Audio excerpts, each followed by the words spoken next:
Hey there, guys! Welcome back to another ChaosNova.com podcast with myself, Noxv1, That Matt the would be you Geek, saying hello. Hello! and Captain Dave. What's up? Unfortunately, Awesome Endeavours couldn't join us this week because he is off being social in real life. So hopefully, me, Matt, and Captain Dave can soldier on through and bring you an entertaining and enjoyable podcast. So yeah. I don't know if you guys want to do your introductions. Say hello. Guests first, Do Mr. you Dave. want to go first, Matt? Oh, no, you can go first, sir. Oh, well. Best introduce myself like everyone knows how, and that's what's up, guys. My name's Captain Dave, and welcome to the podcast. Fantastic. Oh. So just give us sort of brief insight into your channel. You sort of do more live streamy thing, don't you? Not necessarily live streams. I've always wanted to do live streams, but I've honestly never just had the time and the patience to try and get it all set up. But I do more sort of like the it wasn't really how I planned it, but my channel was focused mainly around sort of superhero and comic related games. So if you're ever fantastic. a fan of like superheroes and comics, it's all to do with Marvel and DC mainly. But I've kind of been branching off a bit recently and doing stuff. It's still connected to comics vaguely, but I've been branching off. I did a bit of The Walking Dead. I've now started the Mass Effect trilogy, which is my favourite game, hands down. It's so good. But yeah, I just do sort of walkthroughs of comic book games, anything to do with Marvel, DC, and also been branching off to stuff like Mass Effect and upload every day. So yeah, sweet. that's about it really. Did you do Injustice, Gods Among Us? No, everyone kept asking about that. Everyone kept saying, "Am I going to do it?" And it looks technically like a fantastic game. It is all right, and I played it around a friend's house. I played it, not meaning to plug another person's video, but some people I know run the Geek Space channel. I played it with them, and they actually uploaded it on their thing. I did very badly because I'd never played the game before. But things I like superheroes and all that sort of stuff. But fighting sort of games like that, it doesn't matter. I always tend to think it doesn't matter how good you make them. It's still a fighting game. It's like they've done this stuff where you can knock people into other worlds and other scenes and stuff like that. But at the end of the day, it still is punch, punch, kick, kick, and it's fun, but I get bored of it very quickly. 2-3 games and I'm done. I can totally agree with you, but at the same time, if you played Mortal Kombat, I think it was the last Mortal Kombat that came out. I got to say that game was pretty amazing for a fighting game, and I think Injustice: Gods Among Us uses the same engine. I could be wrong there, or a similar engine as the Mortal Kombat engine. So, yeah. But I'm sure we'll touch more on that later in the guest discussion. I think we should probably go to more introductions. Yes, sorry, Matt. That's fine. I was building for suspense there. It's all good. We thought you'd fallen asleep on us. Yes. Anyway, everyone knows my channel by now, hopefully, which is random stuff, mostly blind Let's Plays at the moment, and the occasional game that I've played before and I'm absolutely in love with, like Two Worlds and stuff like that. And Left 4 Dead. There is Mirror's Edge. Mirror's Edge, I do love Mirror's Edge, and you hate Mirror's Edge, which means you fail. I don't like Mirror's Edge at all. I mean, how can anyone hate Mirror's Edge but love Sonic 3D so much? I don't like Sonic 3D! That's not what you keep telling me. Hatred. Like, I do not. Sonic 3D ruined the franchise. Anyway, I'm going to do my introduction now, because I think it's my turn. Is it my turn? I think it is my turn. Go for it.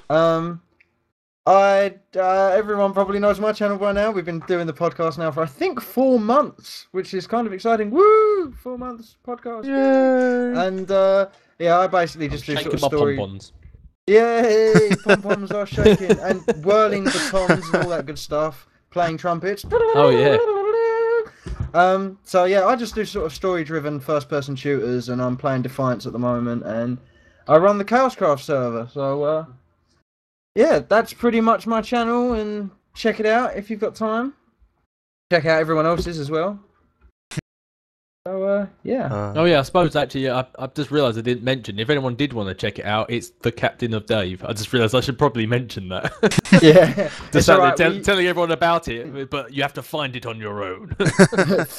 3 people isn't as much of a stretch as 4 people is, so I'm sure we might actually be able to do the links this month. So I don't know. maybe it's a bit of a stretch. I'm there sure may I'll get actually around be to it at links some downstairs point. in the description. There will be. There'll be links to all the channels at least. Yeah, It depends how lazy I get. That'll be the basic thing at least. And maybe if you're lucky, we might even upload or put in the descriptions where you can find the videos that the clips go with as well. No, no, we can't. No? Oh. So, Captain Nope. Dave, Is what that- have you been playing this week? Or this month even? What have I been playing this month? Well, if any of you guys knew me in real life, you'd know how funny that question is. Because I've been playing the same thing I always play, and that is Mass Effect. I first started playing that game at Christmas. I got the trilogy, and it took me a month to complete each one because, other than life stuff, I really grinded at it to do everything, like every side quest, world, everything. It took me forever. But now I've actually finally finished playing all 3 of them. I'm now going through and recording all 3 for the channel as well. Oh, fantastic. So doing the same thing I've always done, I'm playing Mass Effect, but alongside that, I've also been playing Batman Arkham City. Oh, sweet. Well. Which, Is is that one better than Asylum? Because people keep recommending one to me, and I can never remember if it's Asylum or City. Everyone says City's better. I personally liked Asylum better. But that's Fair mainly enough. because I'm a huge fan of films and games where they all take place in, like, the whole thing takes place in one area. I don't know why, I always love films like that as well. It kind of, Arkham Asylum kind of reminds me of Die Hard. Mainly, I don't know, maybe it's just because you go in vents so much, I don't know. But it's kind of cool because you spend the whole game going around the same places, but it changes as you're going around according to who's broken out and whatever. But City's good. I just felt, I don't know, if you like open world games, you'd probably like City a lot better. But I just tend to find City, I felt they chucked too much at you at one go. I just was like, well, I'm supposed to do this now, am I supposed to do that? And I spent so much time trying to decide what to do, I didn't actually enjoy myself. That might sound a bit stupid, but I'm kind of OCD when I play my games. So. I can But totally no, I think appreciate City has a really cool story, don't get me wrong. If you just follow the story and ignore everything else, it's really cool. But I personally just preferred Asylum. See, I was fair enough. wanting to play Batman, both of them, blind completely, and when I saw just a little bit of your video, I was like, damn it, I have to watch this now. I just have to watch this. It is a really cool game, and I think I said it at the end of like my Asylum walkthrough as well. But it set the bar. It really, because comic book games and superhero games, they always sort of like, you look at them in the same way you look at games that are based from films, where they're sort of rushed and they're really crappy. But then Batman Arkham Asylum come out, and it was like, oh god, superhero games can actually make decent games. You know, it was the combat was fantastic. It was a brilliant combat system, which I still don't think a game's actually beaten yet, or at least not one that I've played. But it's just every punch hit and you countered it. It was just, I don't know, it's just so fluid. I loved it. It's good when a game's fight system can satisfy, do you know what I mean? Like, you actually feel satisfied fighting people. That's quite unique. You felt like you actually needed skill to beat them. So, I mean, I like games sometimes, where you just punch in and kick in, and you don't necessarily have to direct it. You just need to be aimed in their general vicinity, and you'll hit them. I like games like that, but I felt a game like Batman and also it was also kind of the same in The Amazing Spider-Man when that game came out, and every punch and kick landed, and the character you hit reacted to where you hit them, if you see what I mean, as opposed to you just sort of like firing out a whip and it hitting like 20 odd people, it was kind of cool to actually, I don't know, it made it feel like you were actually being the character more. I think that's the thing about comic books is it's good to have that visceral feeling, like the whole, do you know what I mean, the connection, and like make it feel a bit comic booky, if that makes sense. So I don't know. Yeah. And it's like before I did all that, I played a lot of the Spider-Man games like Edge of Time and Shattered Dimensions, which are both great games, but they're the sort of thing where you make like a big web fist and then you're just hitting a whole bunch of enemies and trying to get massive combos. But when you get a combo in Arkham Asylum and City, you feel like you've earned it, because every punch you had to aim and you had to counter people trying to attack you, and you felt like you earned your combo a lot more, and you felt satisfied when you get that. Pretty in depth, if you ask me. It sounds like you've really got to know what you're doing with it. Definitely. Yeah, I mean, you can just easily just run through and throw a batarang at someone. I mean, you can make it really easy for yourself. Once I start a fight, I like the combo not to break until everyone's down. So when you get that like times 60 or times 80 flashing in your face, you're like, yeah, I did that. The last video you uploaded actually for it, you had a times 45 combat in there. Oh, nice. But the video before that, I think you managed I 10 at the most because you kept getting beaten up. Yeah, I think I know the one you're talking about. I think in that last one, I wasn't really on top form. I'm not gonna lie, so I was so happy when I got that. You was like, you have those days when you record.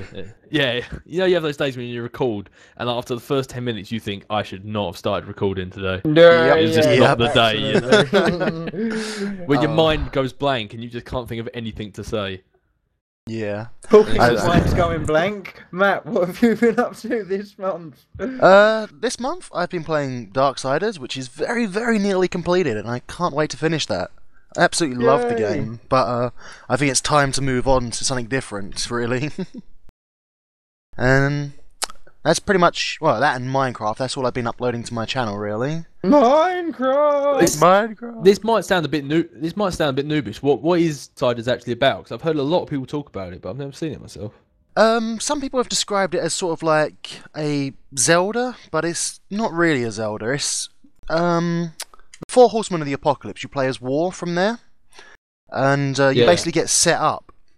So you go down to Earth to stop the invasion from happening, but you get told you're not supposed to have been there, and neither were they, and you weren't supposed to interfere, but then you were. So it's all like someone is screwing you to basically get you killed off because it will foil their plans, and then other than that, it's just a hack and slash game, really.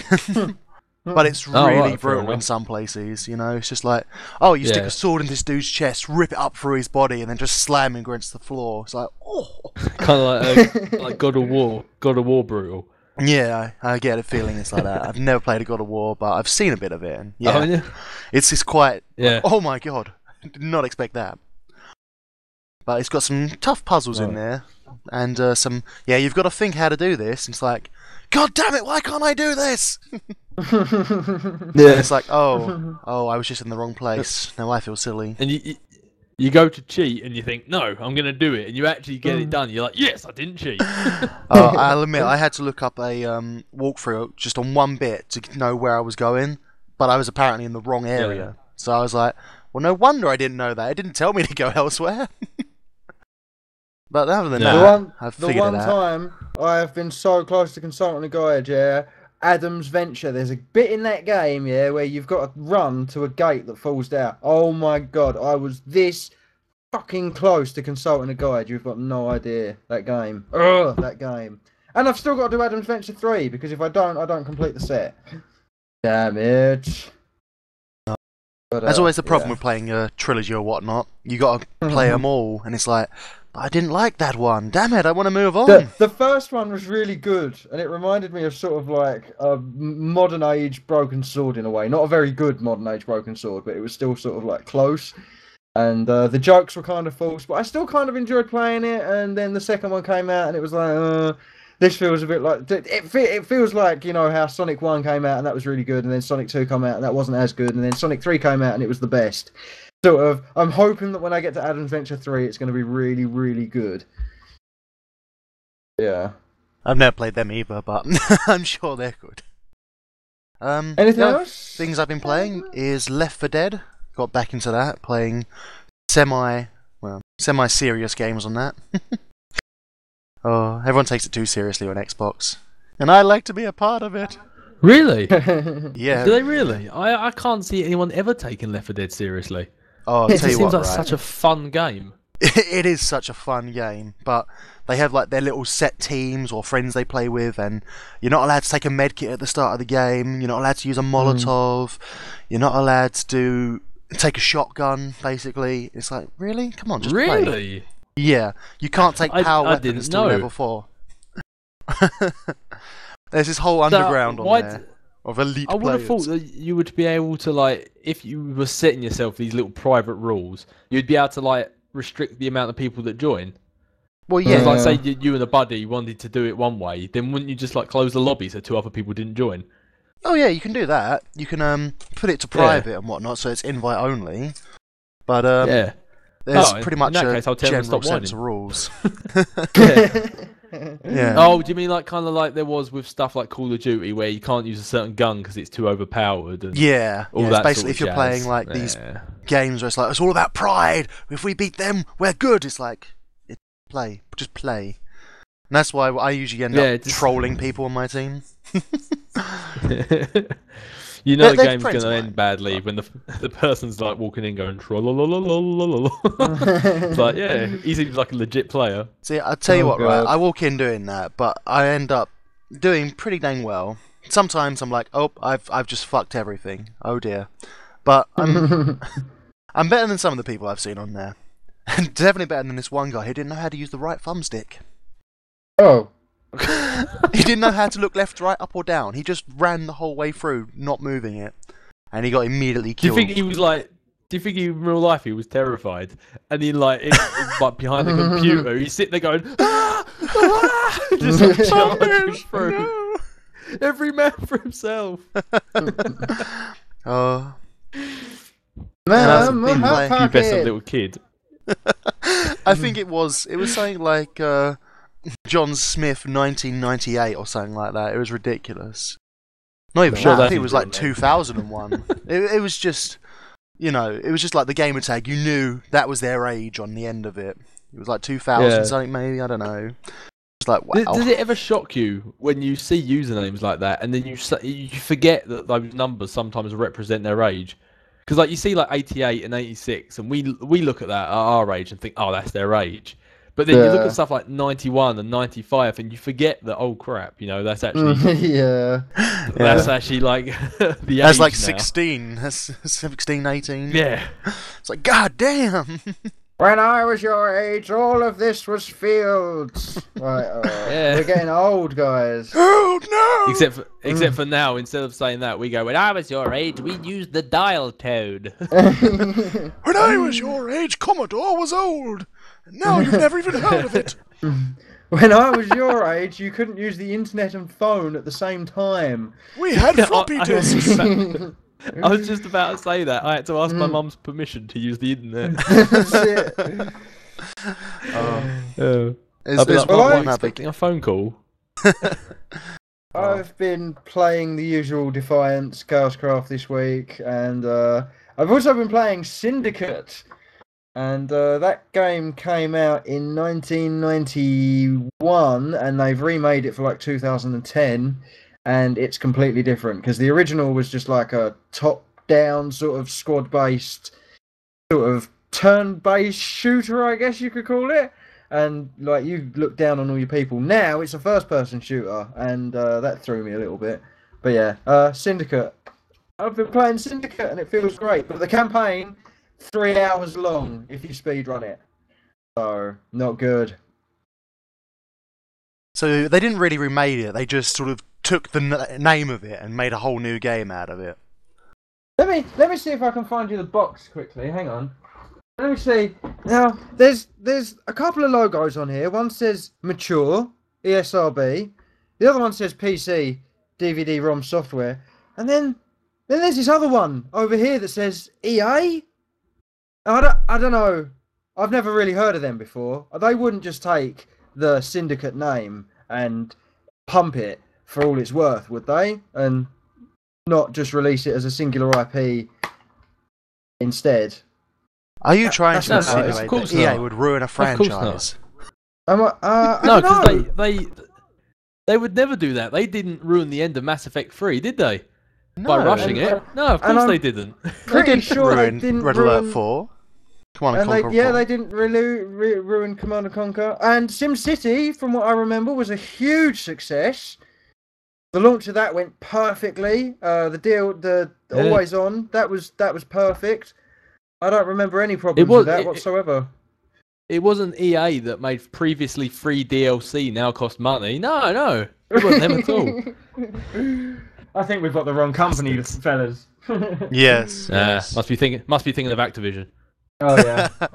And Tell you what, right? Activision's Oh, DLC two birds, one costs stone. for Call of Duty annoy me, but they've made some incredible games over the years, so I can kind of forgive them for it. I mean, Marvel Ultimate Alliance 2, in a nutshell. is that a good one they made or a bad one? Good one. I'd rather Oh. play that than Call of Duty any day of the week. Well, it's funny though, Spider-Man, because Human Torch. Here. didn't you Here, start here. off on YouTube with Call of Duty? I did. Do you still I did plan on indeed. doing those?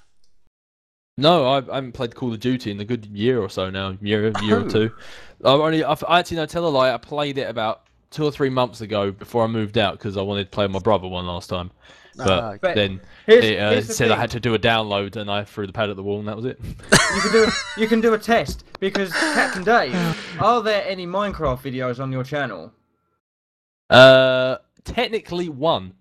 Technically Ooh, one. technically. So, but opposed to the amount of Call of Duty videos, there's a lot more Call of Duty videos, isn't there? What do you mean on his channel Well, or on in my general? channel. Yeah, on your channel, Dave. Oh, my channel, yeah. Opposed to if you're comparing it to Minecraft, then yeah. Yeah. Got one So that's 3-minute the thing, clip I of think- Minecraft.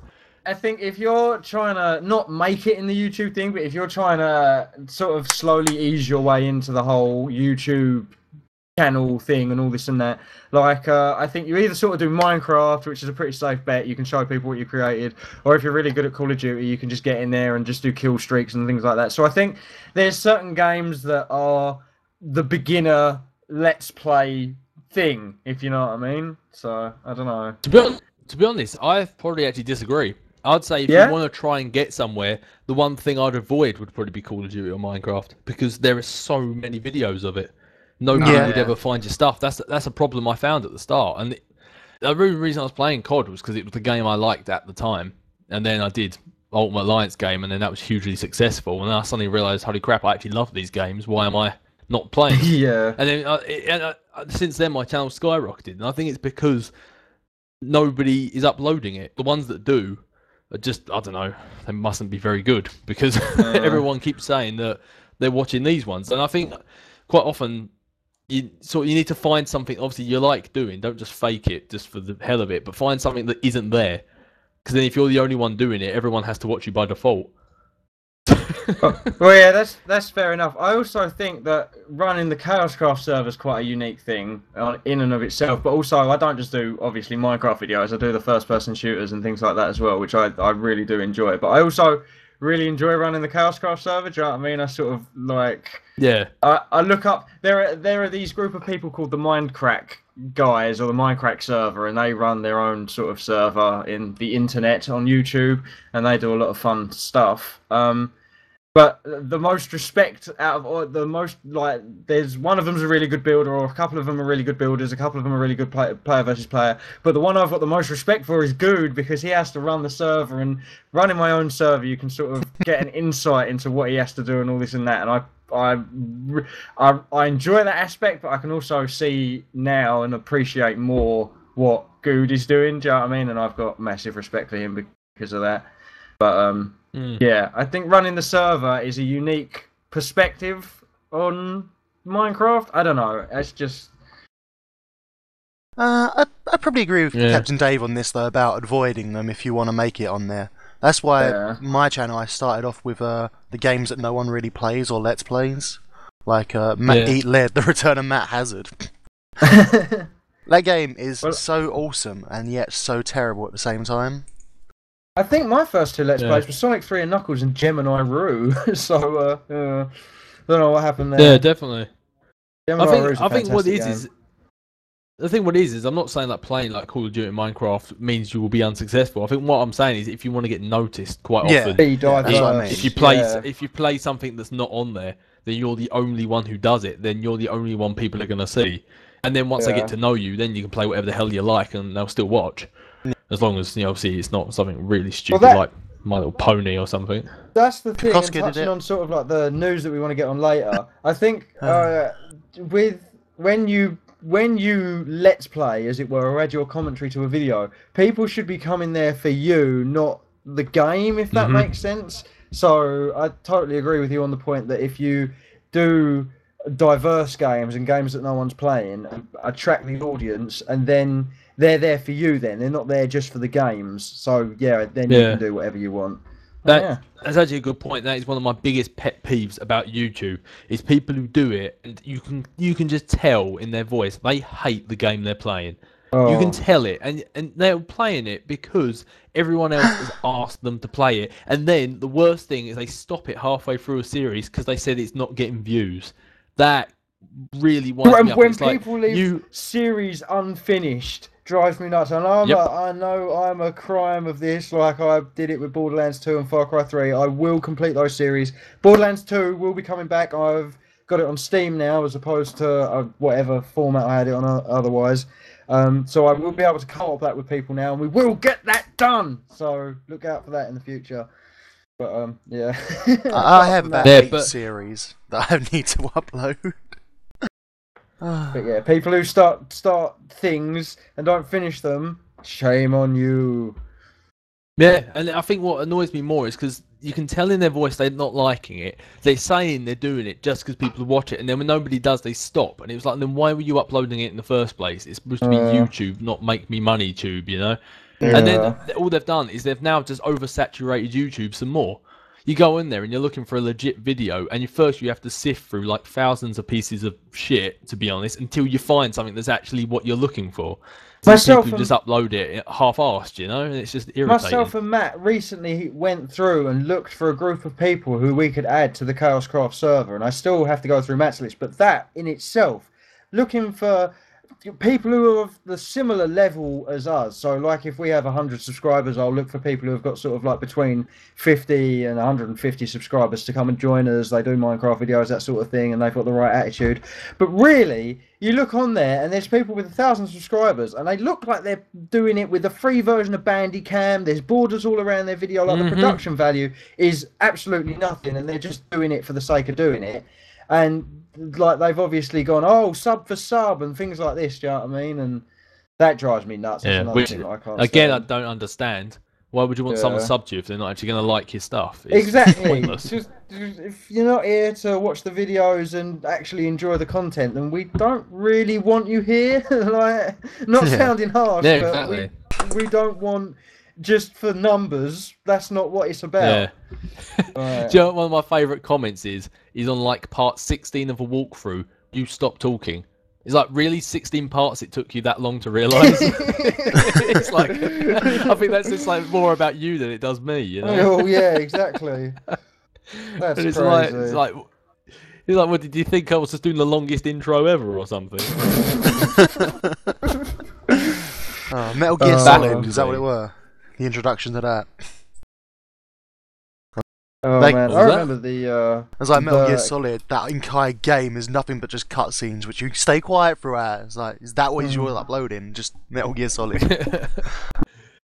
Shall we move on to the old upcoming projects? Have you guys got any upcoming projects? I'll let Matt go with this one first. Radio. Well, as some may know if they've heard the podcast, my brother moved out and we've been converting his room into a room that's going to have all my computers set up, and that is very nearly done. All the furniture's in there. The only thing that needs to go in there now is a TV, and that's it. I can just play any computer I want because they're all going to be set up there. My NES, my Mega Drive, my Commodore, Sega Saturn, whatever. It's going to be awesome. Sweet. Sounds sweet. Nice. Relative to this, you let me Final Fantasy X-2, was it, the other week? Yes. My PlayStation 2 Slimline arrived the other day, and I've actually realised it's so small, I could probably mod it into the case of my Xbox One and have it as a sort of dual system, if that makes sense. So I might be doing that. So I'll be able to play Final Fantasy X-2 and see why everyone hates it so much. This is a dreadful game. But other projects I'm doing is I'm going through. Well, actually, I'm going to make a background image for my channel because at the moment I think I've stolen a Wii game cover for it, and it's like, yeah. The new channel updates are coming soon, so it might be best to just jump to new channel and then design a background for it. Oh. Yeah, that's because true. the new channel updates next week or two. Soon. Oh god. So is it forced then? We have to. And God, this channel layout, I think is. I know that everyone says it every time. I think it's god awful. It's And then you get used to every it. time they update these. Every time they update these YouTube channels, they're depersonalizing them every time. I just don't. I thought it was supposed to be YouTube. I thought it was supposed to be like you Yeah. expressing yourself, and every time they're trying to make them look more and more the same as everyone else's. Kind of baffles me a little bit, but what do I know? I'm not the owner of a multi-millionaire company. Yeah. Well, Maybe if we are, that's- we can then say no. You will not do that. No, says the man. the suits making all the fucking decisions again, innit? Oh, he doesn't like suits. Yeah, no. Doesn't he? EA might be run by suits. I could be wrong though. I could be wrong. If we ever need to avoid a lawsuit with EA, we should just talk about them like that all the time. Like, this company, I don't know if it's them, but it could be, you know. Do you know what I mean? Like, really ominous and... Well, seeing how I'm just starting the Mass Effect trilogy on my channel, I'm going to keep my mouth shut about EA. good luck with that, bro. Probably a smart idea. Honestly, though, I actually don't really have a huge beef with them, if I'm being honest. I was just pissing around. I'm not being funny. I was looking through my collection of games the other week to play, and I was like, what can I play? Because I'm trying to do a sort of, not a boycott of EA games, but I want them to sort of clean their act up a little bit before I start proper getting back into their catalogue again. Do you know what I mean? But, because really, Command & Conquer 4 has still left me with the worst taste in my mouth. And I was looking through my collection of games, and every single one has got the fucking EA logo on it. Do you know what I mean? I think there's only a few, like Singularity, The Void, Doom 3, Hard Reset, Hexen, and then the rest are all like EA. Do you know what I mean? And it's... ugh. You've clearly become an EA fan. I have. I'm EA's biggest fanboy. I actually, when they made me, because I had to sign up to another Origin account the other week, because once you install Syndicate, you have to install Origin. So I might as well have just skipped the part where I got the disc and downloaded it straight from fucking Origin.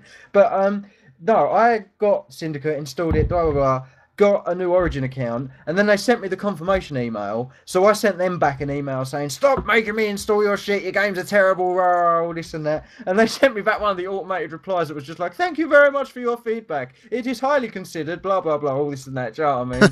And I was just like, EA, do you know what I mean? So... Oh. They totally knew what they were doing when they sent you that. Oh, they were like, oh, this guy's angry. This mess with his head. Oh. Let's send him the most generic automated response we can. Thanks, we value your customership. Oh, God. Oh, And the last thing I've been doing is thumbnails for all my videos. I'm going through and making these dreadful, god-awful thumbnails and putting them on my videos. Are they supposed to be like? Is it an irony thing? Are you trying to be ironic? I'm trying to say that it sums up my channel. It's like, oh, this looks really, really professional. Watch me butcher it in a stupid way. That kind of sums up my channel. Oh, man. It's like Darksiders. It looks amazing. It's so awesome. It's gory. It's graphic. Stupid camel face.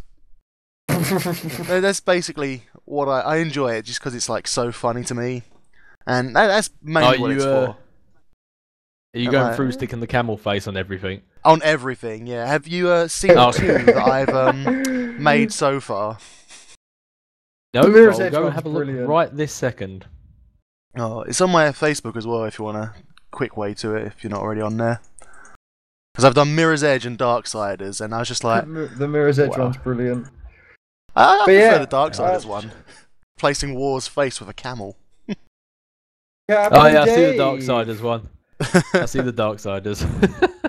And I think it's like page 2 is Mirror's Edge. I feel like it suits him. But the thing is, I have no idea how to make these pictures, so I'm doing it all through Paint, and it's like, oh god. Oh, fantastic. Oh, mate. Ultimate cheese. I love just it. like, yep. The Paint artist. That's me.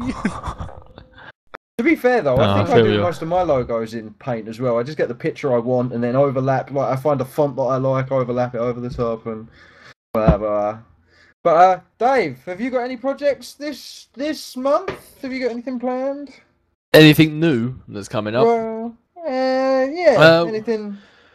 Well, right now I'm sort of just I finished my Mass Effect 1 walkthrough, so it's just a case of uploading them. They might start coming up every day now, because every other day might take it over the span of about 3 or 4 months. So I might start doing them every day. But really, it's just them and Batman right now. And as soon as Batman finishes, I guess I'll be working on whatever my next game is going to be. Haven't quite decided yet, to be honest with you. But that's sort of how it goes at the moment. I'm towards the end of my year at college, so I'm sort of just taking it as it comes. And then once I get my time off, I'm going to probably try and get a whole backlog of stuff recorded. But at the moment, nothing really planned. Finish out Mass Effect 1, and then once that's done, 2 and 3. And then just figure out what comes up after Batman, I guess. Oh, no. What am I talking about? I know what's coming after Batman. It'll be Deadpool. The new Deadpool game comes out in June, I want to say. And bear in mind, we're like halfway through May now. By the time Batman ends, that'll probably be bang on time for Deadpool. Oh, fantastic. Pretty good. I'm going to watch that, definitely. Deadpool is 28th of June. And I heard, I don't think it is, looking from some of the stuff I've seen, but I heard rumours that they were using the combat system from Batman. Oh, but that's even better. I don't. Oh, if it was, that'd just be so good. Mm-hmm. But I don't think they are, at least from what I've seen. But I still think it's, if anything, it's gonna be a funny game. So yeah. Hey ho. Of course it will be. Deadpool. Of course it's gonna be funny. Yeah, exactly. I've never seen Deadpool. I've no idea what it's about. I know it's some dude. That's it. And he's dead, and there's a pool, and yes. I thought he was just floating face down in a pool, you know. Yeah, I mean, this might go over a few people's heads, but I've seen that Cable's going to be in it, and that makes me happy, because it wouldn't be a Deadpool game if Cable weren't there. But that might go over a few people's heads. So I know Cable. I know Cable. Is he the guy that can make stuff, like the really good engineer one? Is that him? That's Forge. Oh, Forge. Cable's Cyclops' son that looks older than him. He has a big metal arm. Yeah. That's the one. Yeah, I know that's Cable. Both of them. Him and Deadpool had a what's it called? Sort of a series together, like a comic series, and obviously Deadpool was the comedy one, and yeah, obviously Deadpool was the funny one, and Cable was the serious one. Yeah. So sort of like the Odd Couple, yeah. I've just seen the most greatest picture in the world. I was just looking for some Deadpool ones, and I think this would probably sum it up then. It's him on a rocket bike with a giant red horn. Does that sound something like him? Just off the wall crazy. Yeah. It's just so crazy. I'm like, wow, I want it now. I suppose we should try and steer back on topic. Like the runaway bus that we are. My upcoming projects, we've got Hardcore Chaos coming up for the Chaoscraft server. Woohoo! Yeah. Looking forward to that. And the thing that we're doing this month or next month or whenever we decide to actually get around to hosting Hardcore Chaos again, this is Season 3. We're going to be in 2 teams of 4, and we are going to use the map from UHC, which is the Mindcrackers version of Ultra Hardcore or Hardcore Chaos, whatever you want to call it. So basically, we're going to use the map that they used, and you start off in a middle island, then you drop down, and then you go to 2 islands, or your team will go to 1 island, and the other team will go to another island. They're exactly the same, they're just mirrored, so both teams have got exactly the same resources, all that, so it's going to be good fun. I'm looking forward to it, and you don't regenerate health, and it's going to be the family versus the CCPD, and the independents have been split amongst both groups, so I'm looking forward to that. You looking forward to Hardcore Chaos, Matt? Absolutely, I can't wait to murder you horribly. You've been in a practice Hardcore Chaos, haven't you? I've been in a Hardcore Chaos. Oh, have you? Did the you one win that it? you got immediately murdered by an Enderman. Yeah, I didn't really. The one where we all spawned outside of the glass, and we was like, alright, let's run back in the glass. Yeah, no, see, this is the other thing with the new map. That won't happen because we scatter ourselves and we don't need to worry about it. So it's all fantastic and shiny. Yay! Yay! But other projects on the Chaoscraft server, we're building the town from one of the books that I wrote, Tucker 9. It's a sort of desert sand village kind of deal. And also, we are welcoming a new member to the server. Welcome, new member! Leo Maxwell. Hello, Leo Maxwell. And 792, Yeah, he's only been on the server for literally a few hours, and he's already uploaded his first video. So go check that out. I think it's Leo Maxwell. What did you say? 387 or something? 792. I think it's that. And There'll be a link. Yeah, with that, yeah, there'll be a link down below. That is pretty much all my projects. Not really much interesting going on. I know people are probably wondering what happened to the mech build. It is still happening, but I'm having trouble sourcing the parts for it. So, yeah, watch this space. It is still coming, but slowly but surely. So, yeah, that's my projects, guys. That's all I got. That's all I've got for now. That's a lie. You've also got us a song. I do, yes. We'll learn how to play the harmonica.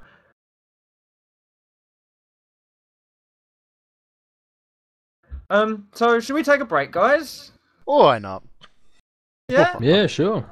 Why break from the format? Let's take a break. We will catch you guys on the other side of this little clip. Enjoy it, and we will see you soon. Bye bye. You're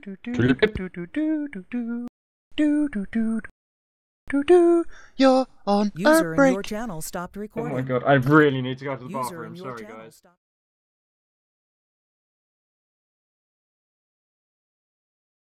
One last question, Commander. Rumors back home say you're tracking a rogue Spectre named Saren. Do you have any comment on that? I've had enough of your snide insinuations. Shepherd Punch!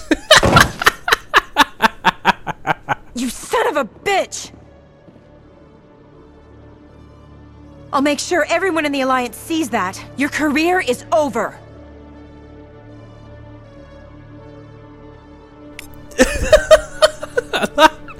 I don't care what happens. That was so worth it.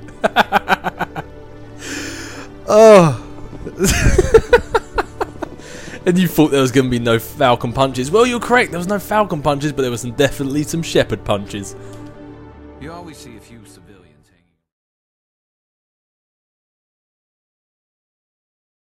hanging. Hey there, guys. Welcome back to the ChaosNova.com podcast with myself, Nox1, Matt the Geek, Peekaboo. and Captain Dave. Hello there. And as always, the second part of this podcast shenanigans that we get up to, second part every week, is usually guest discussion. So, as usual, I will hand over to the quite elaborate Matt the Geek to interview Sir Captain of Dave. All yours, bro. Ooh, interviews. Well, the first question, as always, is what made you pick the name The Captain of Dave? Now, I've got two theories on this. Can you let me know if one of them are right? Was the first one, you was watching Dead Poet Society, and when all those kids stood up and went, "Oh, Captain, my Captain," you had the pride rushing through you. It was like, I want to be their captain. Or I can't wait to hear the second theory now. the second theory is not as good, unfortunately. It's probably more accurate, which is your love of comic books and the Avengers and Captain America. Could that be a part of it? Now, the second one is the most popular choice when people ask that. When they always ask how I come across the name, people always assume that's the one. Unfortunately, it's not the Captain America one. No, it's not it at all. It is actually the first one. Yeah, the first one is correct. No. I would love it to be the first one. That would make such a better story. Unfortunately, the actual truth to be how I came up with my name was just pure dumb luck by default, really. It was my stupid brain not being able to remember the name I actually wanted as my username on the PlayStation Network. I went to set it up, and I just got home, and I really wanted to play GTA 4, because that was the only game I had. And I was just like, I had to come up with an online name. And I came up with one when I pre-ordered my PlayStation, but when it actually comes to set it up, I couldn't remember what it was. And I didn't want to have one of those names that has loads of X's or 3s or 2s or loads of numbers in it. Yeah. I wanted the way it was just a name that you could actually see and read, and it's not just like JJJJJJ or something like that. So I just kept typing in different variations of Dave, and then it came up with Captain Dave, and it said nobody had chose it. So I was just like, Captain Dave.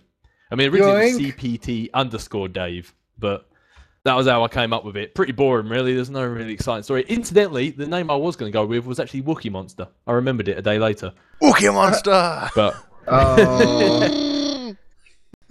But yeah, that was how I came up with the name. And then when it comes to YouTube, obviously I wanted something that was the same as my gamer tag. So again, typed in loads of different versions of Captain Dave until I came up with the Captain of Dave. And here it was, the magic was born.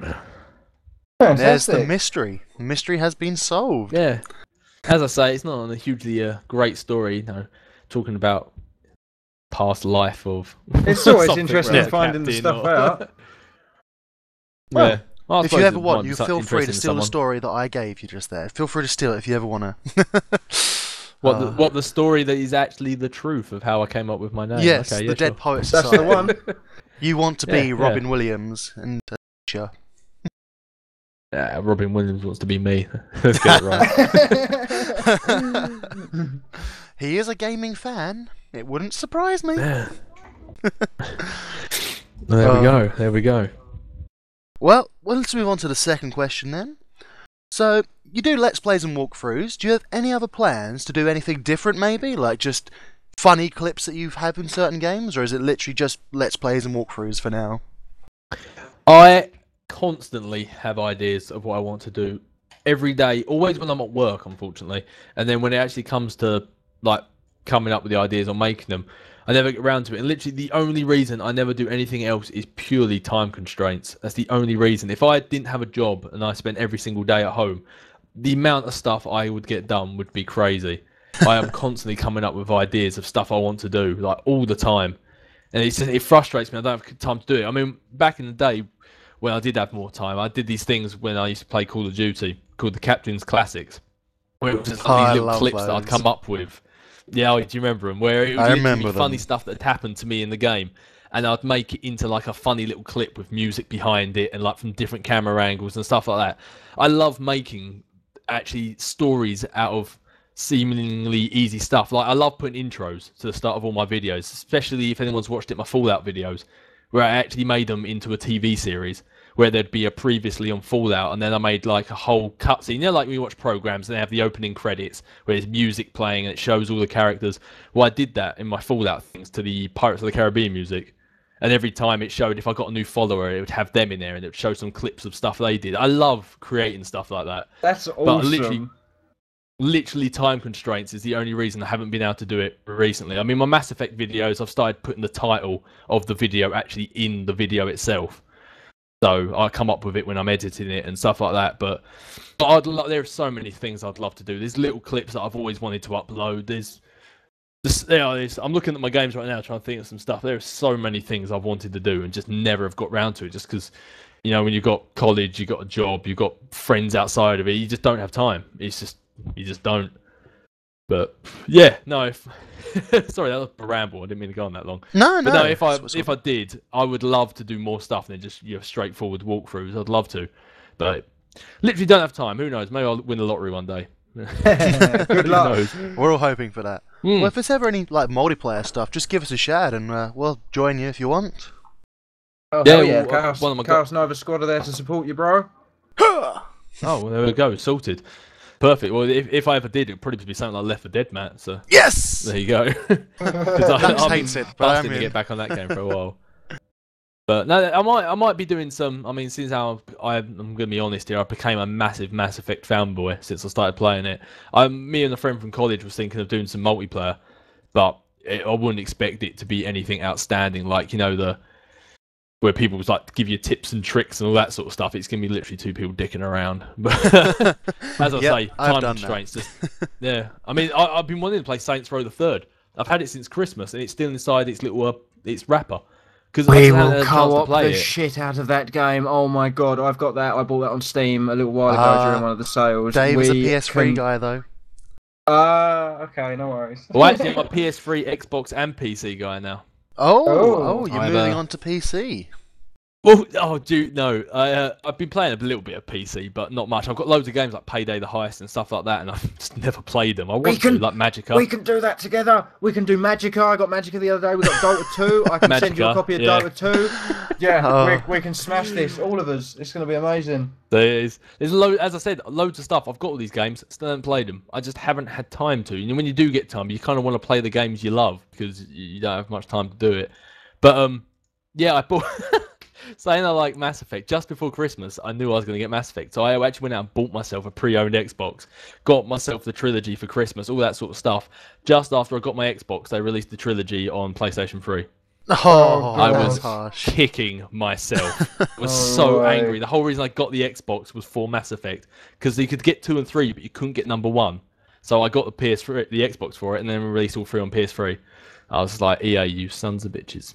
Tell you what, though, right? Xbox is pretty good for the certain exclusives you get, like Left 4 Dead and Dead Rising. If you're a zombie guy, like I am, they're 2 games definitely worth getting, and Xbox only. So Yeah. If It's not you're a total zombie bust. guy, have you ever played Killing Floor? I love Killing Floor. And Killing I Floor want to is play it so again. much fun. I know. It's like Did we used to play Killing Floor ages ago? yes, Matt? we did, sir. We did. Whatever happened to that? Gosh darn it. I think we got Minecraft. Oh, okay. Yeah, fair enough. And the world fell apart. Yeah. Oh, but There yeah, goes our social but- life. Yeah, Killing Floor, you definitely need to play with friends. yes, I Oh, definitely. find hell on, yes. yeah, like zombies, you need to play it with people on your own. Yeah. Tell you what, But right? anyway, you I've sort mentioned of brought you off Payday on a the bit of a Heist in tangent there, here. right? Me and Yeah. Nux and Awesome Endeavours, we were thinking we want to play Payday the Heist at some point. We had no idea who we Yeah. wanted as a fourth. So, if Done. you're up for it, Yes, as I say, I would love to do it. Just time constraints. So if you can Yeah. get me at a time when I'm free, then yeah, I'd love to. excellent, excellent. You got to try and catch me at the right point. I don't mean to sound like I'm I- pushing anything on you, but if you sign up for the forum, it makes it a lot easier to orchestrate these kind of things. just saying, just saying. Digital He Reaper, wants if you you're to be listening. part of our little world. If you sign up for the forum, just give us the last 4 digits of your credit card, then you can be part of it. Yeah, sounds legit. Have you tried signing But up no, before? it's cool. What's that? Have you tried signing up to the forum before? Because the last 4 numbers of the credit card thing is actually quite specific to us. We're probably one of the only forums that ask for it, if I'm honest. What? we tend to ask PIN numbers as well and that kind of thing. And, Cool. Yeah, well, normally dates it of is a birth. in fairness, with most forums, it is a common place to ask for their firstborn child. So, I mean, you're not really asking Yeah. for much in terms of things, are you? So, It's okay. We can wait for the Yeah. second-born. We're not as ruthless as to take the firstborn. We'll wait for the second-born, and then we'll, I see, we'll there take you go. that. You guys are much Compromise. nicer than. There's like an honor system or some shit. Just let us know when you've had it, and we'll come collect it. Yeah, that's it. Yeah, yeah. There it goes. But anyway, I'll kind of brought you off on a bit of a tangent. Do you want to carry on with the questions? Tangent. Yeah, You're more than yeah. welcome to. All right. The next question. You say you don't really have too much time to do everything you want, but you always seem to have a really spot-on title appropriate for it. How long does it roughly take you to edit a video and come up with that title? What, the title for the videos? Yeah, and how long does it take just Oh. to edit one in general? Dude, 'Cause the I amount of remember- times I've been late for work, 'cause I've been sitting there on my computer trying to come up with a title before I left, because I knew that video was going to go live later that night. It's amazing I haven't been fired. It is ridiculous. So you Because spend I'm a while. sitting there and I'm on the way out the door, and then I think, crap, that video goes live, and I still haven't come up with a title for it yet. But no, I honestly found with the Mass Effect, since I've been putting the title in the start of the video now, that has saved me so much time. Because while I'm editing, I come up with the title while I'm editing it, and then obviously just put it in at the start. Once I've done editing it, so when it comes to uploading it, it's so much easier because you already got the title right there in the video. So all you got to do is just type it in. That saves me a lot of time. But I don't know. It tends to.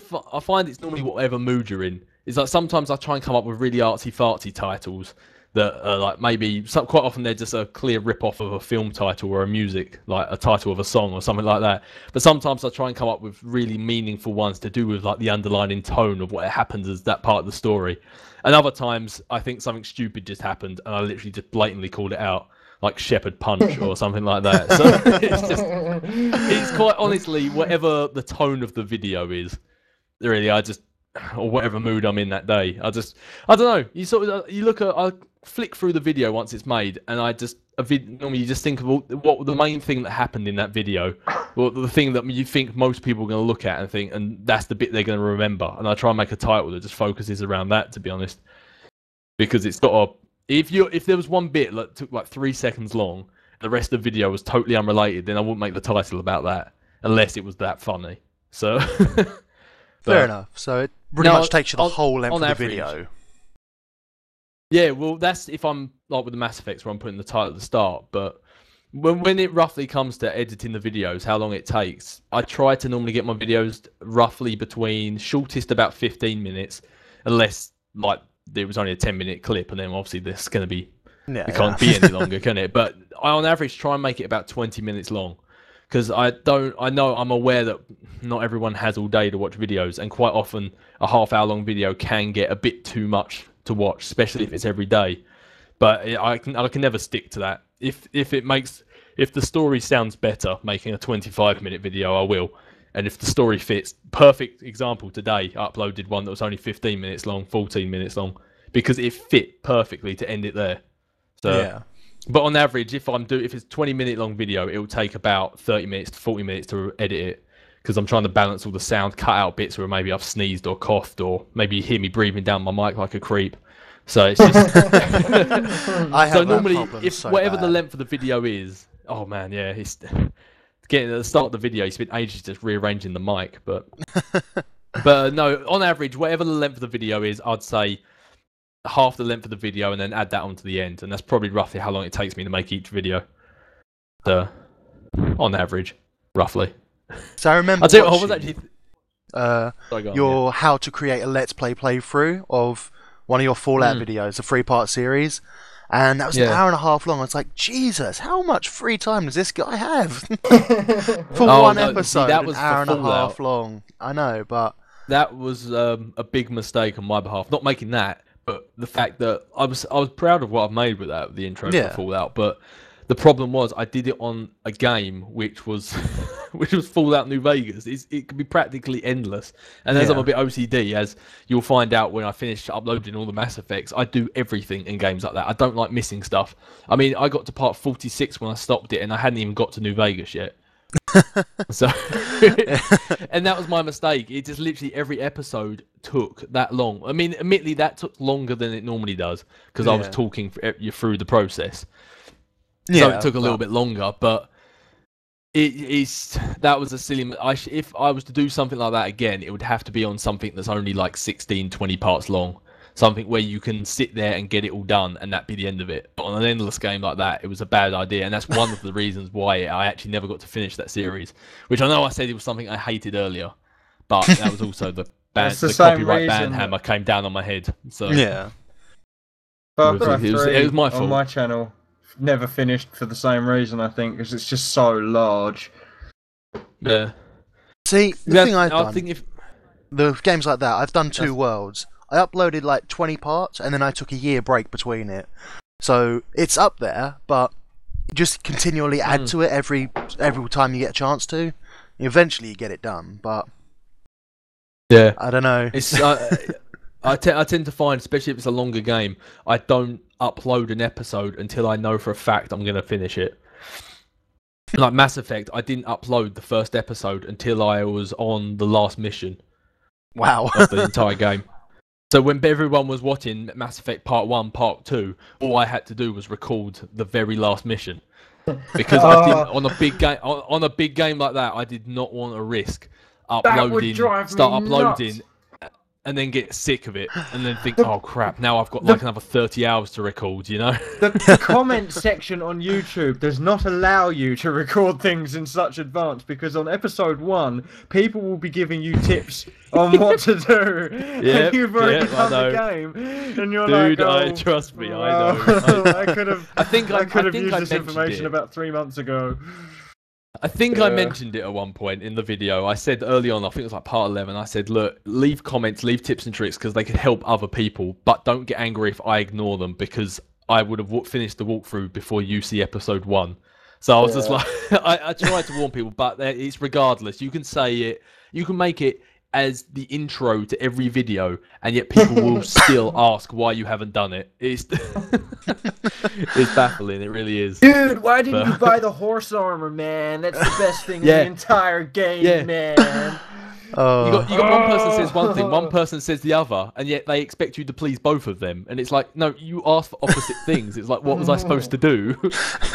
Kill the woman! No, save the woman! Yeah. Oh no, what do I do? Yeah. Save the woman, obviously. I know I'm going to get a lot of hate when it gets to the point where you've got to kill one of your squad mates. Oh. You got 50% going to want one, you got 50% going to want the other, and it's going to be like, well, sorry, I have to. And there'll be some people saying kill them both. Yeah. But I mean, I'm doing it a bit not unique, but I'm going to go through and try and change it up as much as I can because everyone tends to pick the same stuff, don't they? So I'm trying to make it a bit different. Yeah, on average, it doesn't normally take that long. Something like Batman, it takes 20-25 minutes depending on the length of the episode, because what I've got to do is just edit out the coughs and sniffles and it's sorted. Mass Effect a little bit longer. I see. Nah. What about the custom really? thumbnails that you use in all of them? Do they take long to do, or is it literally picture, boom, done?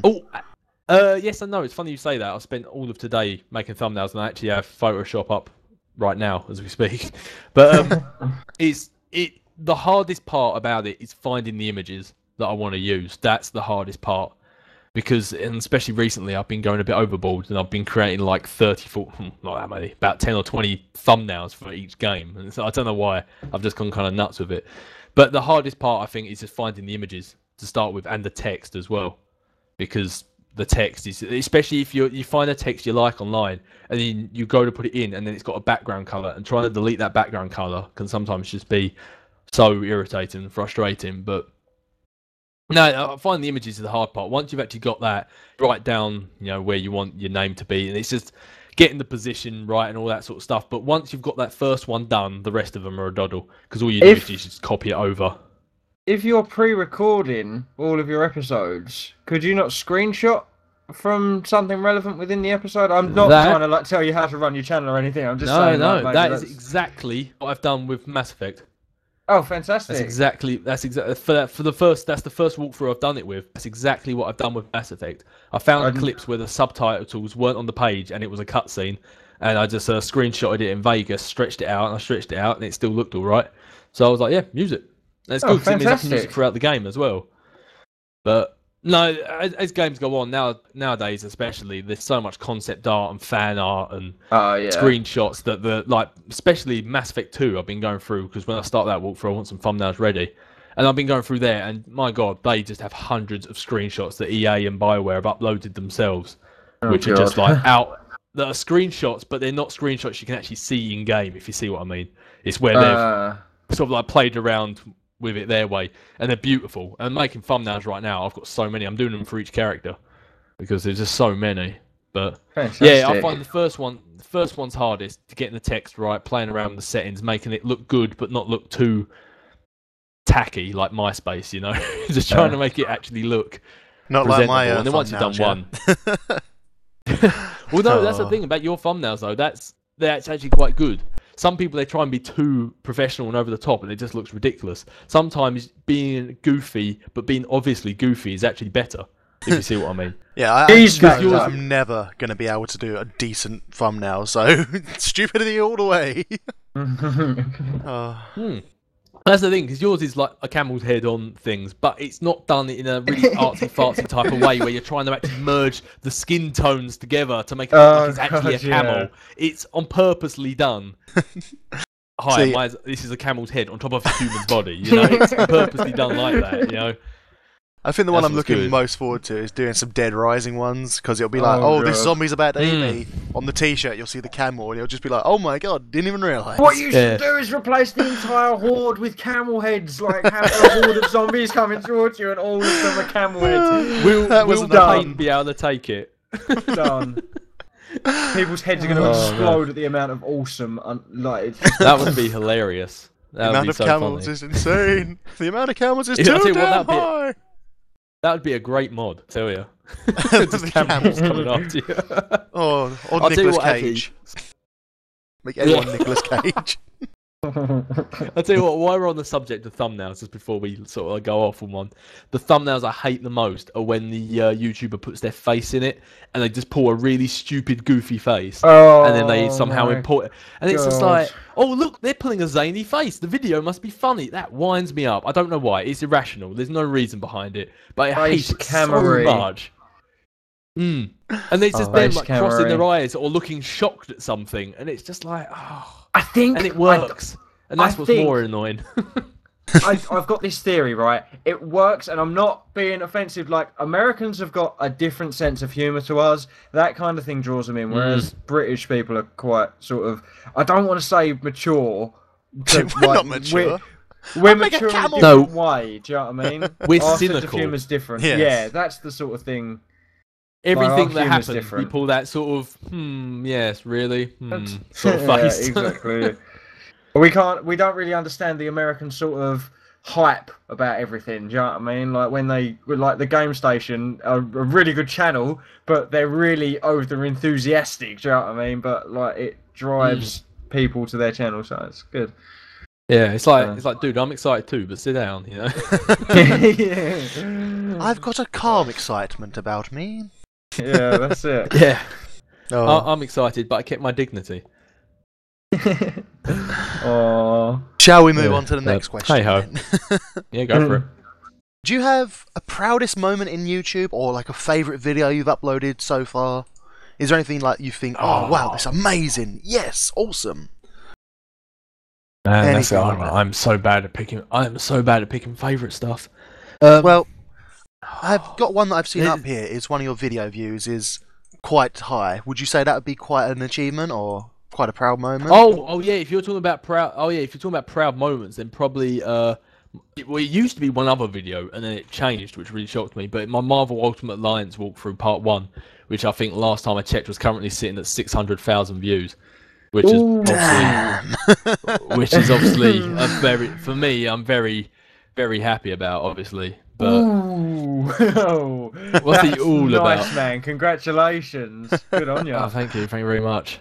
But I'm assuming that's where the bulk of my subscribers come from as well. But obviously that's something I'm quite proud about. But it's for some reason, when you talk about like proudest moments and funny moments, there's one clip that always comes to my mind, and I know there are hundreds out there that I've done that are better than this, but for some reason, I think it's because it was one of my first proud moments, and it wasn't something that I'd done which was very good. It was something that happened that was totally unrelated, and everyone gets to do it in the game, but I found it hilarious, and it was in Fallout New Vegas, where at one point I had to lead this old biddy out into the middle of the desert to get sniped by Boone. It was I remember that episode. The funniest thing I had seen in a game ever, because I expected her just to die, but she imploded. Yeah, I remember that. And I was kicking her up, and her head rolled away, and his eye. and then right at the very end, I went up to Boone, and I made this off the cuff kind of like impromptu speech about how we were going to go out to the Mojave, and just completely forgot what I was going to say halfway through. And it's nothing spectacular, and there's many bits that I love so much more than that, but for some reason that always comes to my mind first. I don't know why, because it's not my favourite, but it always pops in my head. So yeah, proudest moment probably that video that's got quite high views, and other than that, probably just silly moments. It's moments that are my favourite, bits like that, and just there's a bit coming up in the Arkham City walkthrough I'm doing right now where I sort of do an impression of Zaz, and that kind of makes me laugh. It sounds good. I can't wait, sir. Yeah, I'm absolutely loving that series. Moments like that. Oh, cheers, thank you. So that would be your favourite sort of thing in them, the things like that. Yeah, I'd definitely just say moments as opposed to actual an actual video. Yeah, I wouldn't say it's a whole video. If I'm saying there's something that's favourite, it would be little moments like that I just think are fantastic. Little things that you didn't expect to happen as well, because they always crack me up. See, I've got a favourite video, which is literally that thing, just a moment of like, oh my god, what is happening? It's like 18 minutes long, and I'm just getting my ass kicked, and I was like, I did not see this coming, help, help, help! Yeah. Run away! That was probably and also favourite. bits bits like that come across in videos really well, I tend to find. If you genuinely found it hilarious or you were genuinely scared, I think that comes across well. You can tell when someone's faking. You can just tell. Yeah. Because they're like, oh, no, this is so scary. And you're like, you're not scared. Like all these freaking Slender Man videos and stuff like that. Yeah, They're clearly not scared. And it's just... But when someone generally finds something funny or generally scared or whatever and laughs or whatever, I think that makes people enjoy the video more because the person playing is enjoying it right along there with the viewer. And that's my personal... That's what I like when I watch a video anyway. So, That's all good. Right, we got two more questions. We have time for them, Mr. Nux? Yes, no? Oh, yeah, of course we Yeah? do, bro. Absolutely. Excellent. Well, you told us earlier you were going to Comic-Con. Would you like to tell us a little bit about it for those who are not too sure what Comic-Con is? And is there anything you're looking most forward to about Comic-Con? There is something I'm very much looking forward about Comic-Con. I actually haven't done any research into it at all. I have no idea about like what's going to be there other than a few things. And that's I'm going for it's like the Friday, Saturday, Sunday this weekend. It's basically like a whole event where they show off like films and games and comics, like stuff that's soon to be released. You get maybe some game developers, companies down there, artists for comic books, actors especially for films and programs. And I know for a fact one of the people that is going to be there is Mark Meer, that does the voice of Commander frickin' Shepard, and I am so excited to actually meet that guy. I don't care what he says. He can tell me to leave him alone, but as long as I hear him say something, I will be so happy. You just follow him around. Talk to me. Talk to me. So say something. yeah. Just antagonise him. Yeah, I don't think you guys have heard of it. Have you ever heard of a YouTuber called Manslayer? No. He makes he makes these things called gamer poops, where basically he gets games. Yeah, and he basically gets games and he jingles the words to make them say something else. So it's the character actually saying it, but he's repositioned them. And the best bit, like the most famous one, is where he makes Commander Shepard say, "Report to the ship as soon as possible. We'll bang, okay." And and it becomes so popular. Someone met Mark Meer and got Mark Meer to record it on camera, and it's the funniest video ever. And if I can get him to say something like that, I will die a happy man. I really will. That's awesome. But if you ever, like anyone who's listened to this, if you ever hear about Comic-Con that's come near you, this one I'm going to is in London, but that's not the biggest one. The biggest one I have is in America. I don't know exactly where it is, but if you ever hear about it and tickets are going, then I'd definitely suggest buying it because it's literally a geek's heaven. And if you go in normal clothes, which I am, you will be the minority because most people go dressed up. And it is. I think I'm going to be in geek heaven. I can't wait. It's going to be so good. But apparently there's rumours about it. But I don't know if you guys are Game of Thrones fans at all. I want to be, but I've not watched it yet. But I definitely have it on my list to watch. There's just so much stuff I got to watch first. Oh, Game of Thrones! I'd bump that one up. That's such a good program. Well, there's a guy in there called Peter Dinklage. He's a dwarf and he plays hands down the best actor in that program. And apparently he's going to be there too. Ooh. So it's just that's cool. You should get one of these people to do like an intro for your channel, like just for one of your videos. Get the dude to do Mass Effect. That would be Captain epic. Dave's channel. Or whatever. If I could get Mark Meer, go, what up, guys? His name is Captain Dave. I'm Commander Shepard. Oh, that would be so cool. What's it they get when You've you gotta have to get that record a opportunity in there. thing for the store? When Commander Shepard has to record a thing for the stores and he's like, I'm Commander Shepard and I approve of this store. You need to get him to say something like, I'm Commander Shepard this and channel. You can be like, I'm Commander Shepard and this is my favourite YouTuber on the internet. So good. You can't miss that opportunity, sir. You got Mass Effect coming out. There's no reason not for it. Oh my god! If that happened, that would actually skyrocket my channel. If that happened, you think about it. That's crazy. Man. That's awesome. If anyone ever hears about it, do it. You won't regret it. Excellent, sir. Excellent. And we have one final question, which you told me to mention earlier, which is catchphrases and memes. Do you have any of these, sir? Yes, by accident. Totally by accident. It's like I kind of want you guys to answer this question as well afterwards. But when I first started, I wanted to come up with catchphrases. I honestly can't remember what they were. But I wanted to come up with stuff that people would know me by.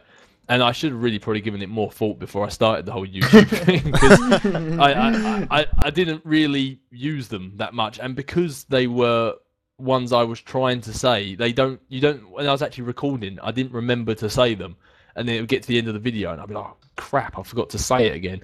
But then what actually happens is then I come across the realization that you don't actually make up sayings. It's just like because sort of appear. Like, yeah, the reason why they're sayings are because they are things that you say a lot, if you see what I mean. Yeah. So A wild I kept saying appeared. Exactly. Yeah, exactly.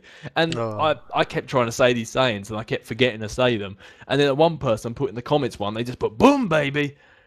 And I was like, and I went back and watched the video. I was like, oh yeah, I said that. And then I went through and watched some of my other videos and I was like, I say that a lot. I didn't realise how often I said it. And I realised literally every time something big happened or I was proud of myself, I said boom baby. I was just like, wow, do I do that in real life as well? I had no idea. And it's just like that. And from then off, everyone just kept saying it in the comments. And the more they kept saying it, the more it kept coming out of my mouth. And I didn't choose to say it. It just happens, you know? I kept saying it. And then the same thing happened with Falcon Punch. And Falcon's the furry. The spontaneous ones are the better ones, though. The ones that are spontaneous and just sort of come out of nothing, I think, are the better ones. If you force it won't work because you're purposely trying to say it. But a catchphrase is born because it's a word that you just say a lot. It's a catchphrase, you know. And then it happened with Falcon Punch because I think that was during X-Men Destiny. I played that game 3 times, like for each character, and you know there was when you jump up and then hit the floor. It was like a Falcon Punch, so I started shouting it, and it just caught up. And now, of course, every game you play, someone punches somebody. So, why not say it? But yeah, it's kind of crazy how they come about. He really just did not mean to, and you only realise you have a catchphrase because people tell you. And it's like, oh, all right. Cheers. It's not Thanks for letting not me know really a that. catchphrase, but I suppose the one that I didn't really force the most. But I was playing Singularity, and that game's mainly set on a Russian island. And for the last couple of episodes, I tried to learn a little bit of Russian. So I opened the videos with like "Privyet," do you know what I mean? Which is Russian for hello. And I learned that "Das Vidanya" was "until we meet again" and things like that. So it wasn't really a forced. It's not really a meme either. But it was just something I did to sort of make the videos more familiar and that kind of thing. Just sort of like get into the what is it? Immersion of it a bit more. Yeah. No, but that wasn't really a forced. For me, But, the I only would say it was something you were just doing, and it just happened more and more. Well, the thing is, I've always kind of wanted to learn Russian, and I think Singularity and games like that are the sort of perfect excuse to. I know it's sort of weird, like trying to pick up a language from a game, but to be honest with you, I would never have known that Das Vidanya and Privyet meant what they meant unless I'd played those games. So slowly but surely, I'm picking it up. Do you know what I mean? So, and then eventually I'll go. Go on. I was about to say that's how a lot of people say they learn American through watching films.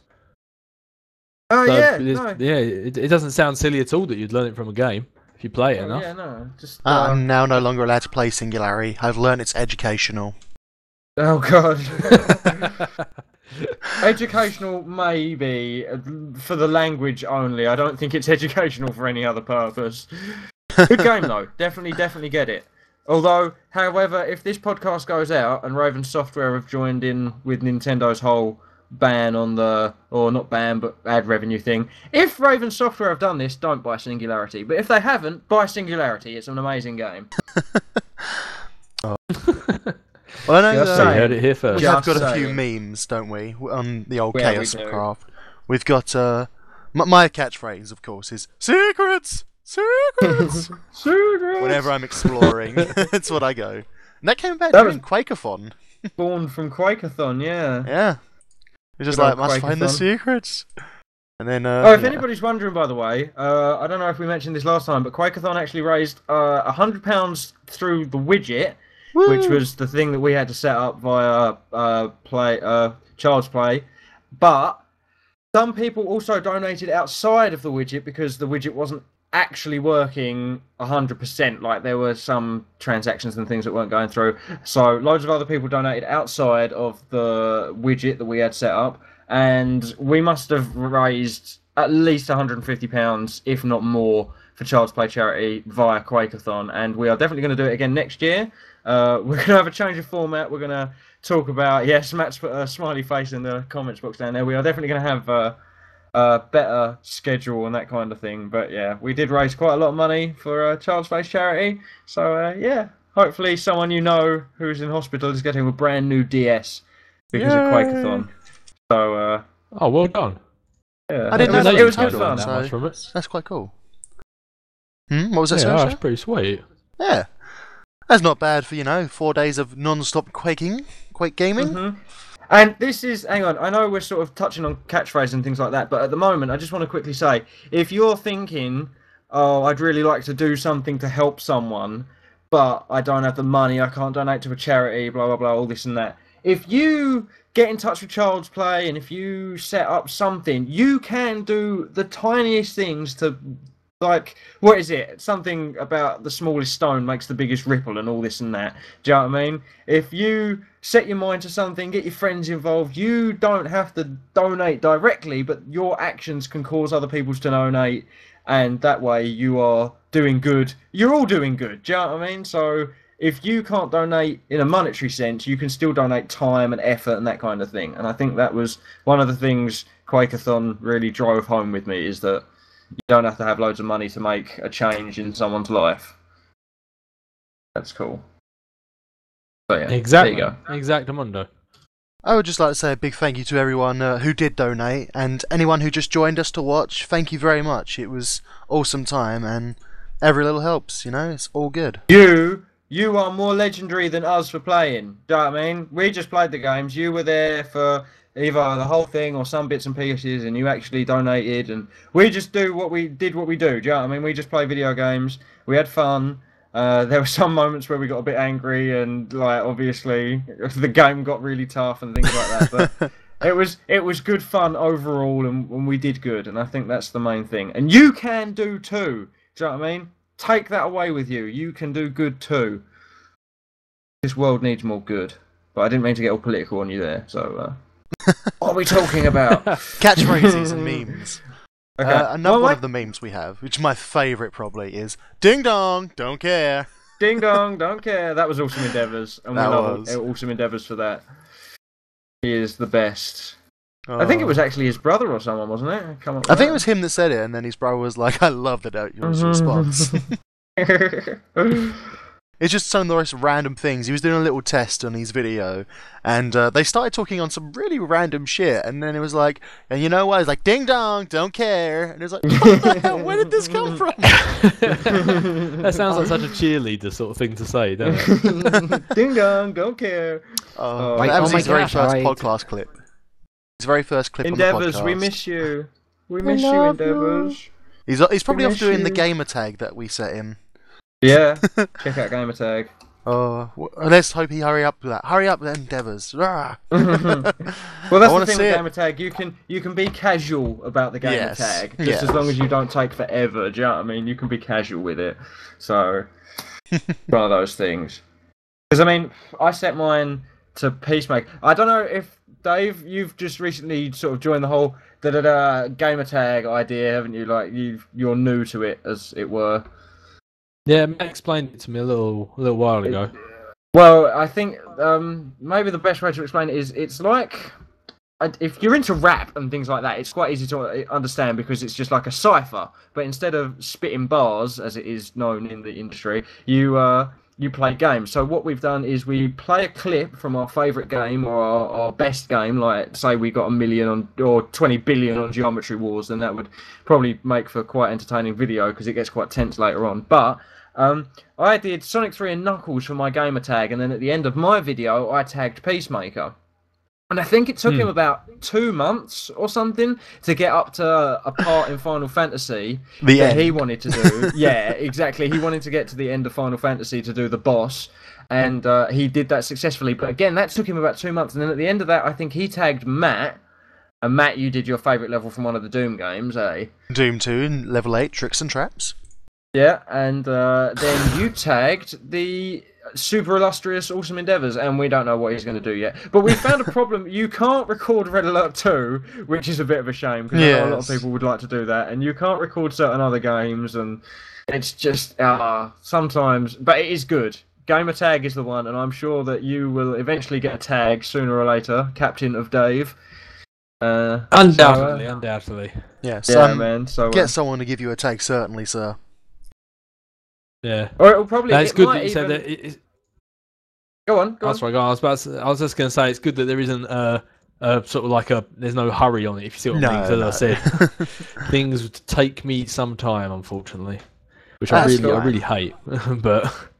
It probably will stay within the Chaos Nova. Like, I don't know who Awesome Endeavour is going to tag, but the likelihood is it will be someone within the Chaos Nova sort of sect, and they'll know you. Do you know what I mean? So they'll probably tag you, no problem. So there probably won't even need to be a sort of like, hey, nudge, nudge, wink, wink, can you vote Captain Dave sort of thing, because someone will probably vote you anyway. Do you know what I mean? Yeah. Sweet. But yeah, so just keep that in mind, like what you could do, because I spoke to Awesome Endeavours about it, and he's got no clue what he's doing yet. He doesn't. Do you know what I mean? So just mull it over. Do you know what I mean? Don't think too hard on it. Did you say it has to be your favourite point in like your favourite game? If you see what I mean. Not your favourite point, just like a favourite section. So, for example, I did Carnival Night Zone from Sonic 3 and Knuckles, and then Peacemaker did a boss from a game, and then Matt the Geek did a level in a game. Do you know what I mean? So I did level. Oh right, yeah. Matt did level. Peacemaker did a boss. Just things like that. Do you know what I mean? Like a short. I think the longest the longest clip is 10 to 15 minutes. But I could be wrong. So, yeah. Oh, that's cool. But the other thing I could to consider is a few things. The other thing to consider is after you've been tagged, who do you tag as well? So. Yeah, exactly. I don't know. Keep it in mind. Do you know what I mean? Yeah, I'm sure I could think of someone.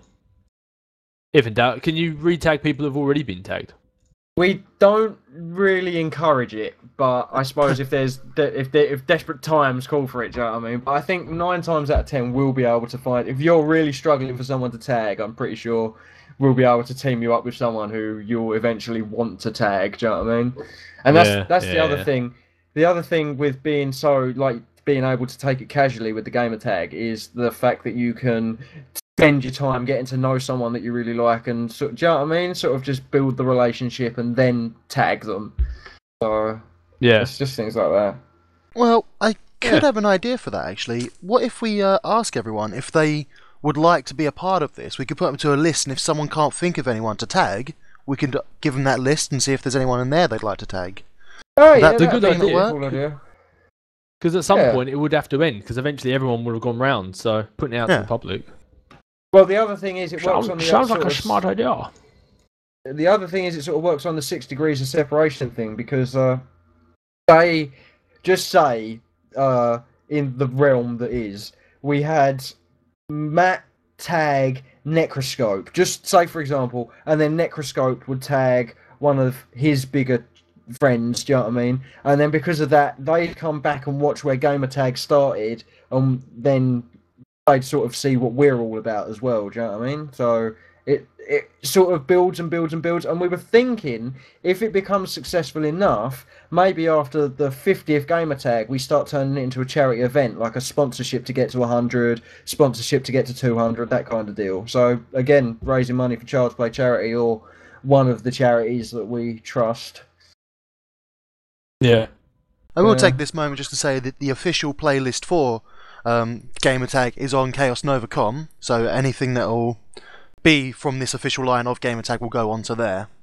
Under our thing. Just heads up in case there'll be some more starting off, which we hope will be the plan, get some other people getting involved in it on their own level, and we'll see where those ones all go. But the official one that we have started will be on that one.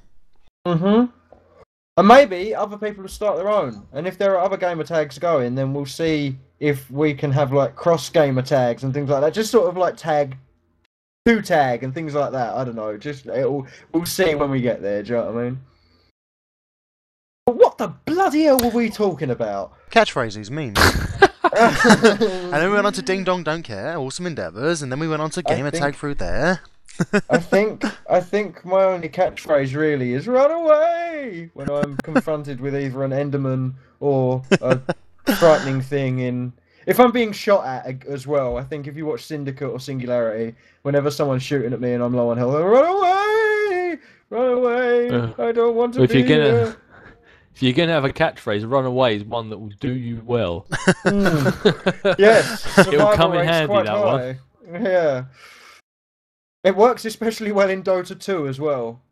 Me and Awesome Endeavours are on the same lane. Yes. Run away, oh my god, run away. Maybe that was the catchphrase that guy in Left 4 Dead that either you or Matt was talking about, where he said that guy just charged through and couldn't turn right or something. Maybe he had that same catchphrase, "run away." There are speedruns on YouTube of expert speedruns Left 4 Dead, just a pistol and whatnot. My favourite one's probably Kraken. He does all funny ones as well, but he just speedrun through the whole game, doesn't get hit by a zombie. It's like, how the fuck? I try and play it. Oh, dead on the first one. Oh. Man. But I think that's it for guest discussion. I think it's on to the game news next. Should we leave the important one for last? Yes, definitely leave the important one for last. Do you want me to quickly go through the releases that we have? Yes. Okay, well, on the 1st of May, so this has already been released, obviously, you had Far Cry 3 Blood Dragon.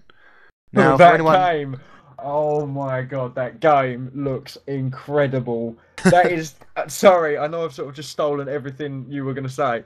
Not that you were going to say, but you know what I mean. Yeah. I've stolen the thunder, as it were. That game is an absolute 90s throwback to everything I've ever wanted, do you know what I mean? Like, you have to collect, like, TVs and VCRs and shit like that, VCR tapes and stuff like that, and it's just like, his catchphrases like, you'll walk up to a massive dam and he'll be like, "God damn," do you know what I mean? Like, he's a proper 90s action hero, and I fucking love that. Oh, that game! Have you played this one, Mr. Dave? No. Is it the DLC for Far Cry? It is DLC, but you don't need Blood the Dragon. official game to do it. It's an independent game on its own, so you don't need Far Cry 3 to play this. You just need the Blood Dragon thing. Yeah. I haven't played it myself, but I've seen little bits of little clips of it, and I've heard from my mates that apparently it's just fantastic. Apparently, a lot of them say they prefer it to the game. If you don't have the time to play it, or if there's some other reason in this world why you cannot play that absolutely epic game, watch Jesse Cox's playthrough, because do you know what I mean?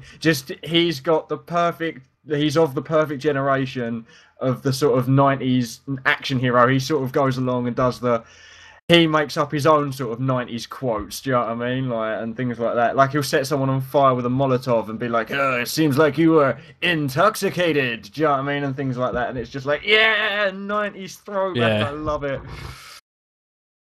It does look like a beast game. I know exactly what you're talking about, and I'm a huge fan of that sort of stuff. Where the good guys are good guys and the bad guys are bad guys, you know. Yeah. And you can blatantly tell who they are. And you're like, there's none of that. Cyborg and all this crazy shit. It's amazing. I think there are lizards that roam the waste, and they've got lasers shooting out of their eyes and just shit like that. It's ridiculous. Oh, that's awesome. It does sound good. It does. Yeah. I'll give it a try at some point in my life, no doubt. I bought it for Awesome Endeavours to say sorry for not being there at Stratosphere Survival when I planned to be there. Oh. Yeah. Sorry, Endeavours. Well, the second big release making up for it now. was Injustice Gods Among Us. And I think this is probably going to be like your sort of era, not your type of game, but your sort of style day with all the superheroes and whatnot. Who would you think would be the best superhero to win? Sorry, you lost me a second. Injustice Gods Among Us. Have you got a favourite that you would want to win out of all that? If I want to win, I'd probably pick Flash. Flash? I'd go Flash. Yeah? Flash. Fastest man alive. Yeah. As I've been saying in the walkthroughs and stuff like that, I don't really know DC. I'm a Marvel person myself. And people ask why, and it's nothing against DC. It's literally just because I've only ever read Marvel, and I got into the universe, and then it's nothing against DC. From what I've read, it's good. Yeah, basically, like when I was on before I got my Xbox, I was only ever on PlayStation, not because it was better. just because one of my first consoles was a PS1. So Sega I just versus went up with the- Nintendo, Atari versus Commodore, Yeah. not Atari versus Commodore, like PC versus Commodore, that sort of thing. So Yeah. It's like I'm subscribed to a lot of the Marvel stuff, like their digital comics online. I get their graphic novels in the post, stuff like that. So I'm already well into them, if you see what I mean. I know all Yeah. of the, like a lot of the backstories. So, but from what I've read of DC, a few of my friends have lent me some of the comics. I like them. I've got nothing against DC, but from what I've read, my favourite so far seems to be Flash. He just seems, I don't know, like my kind of guy. I just like him. Green Lantern can be all right.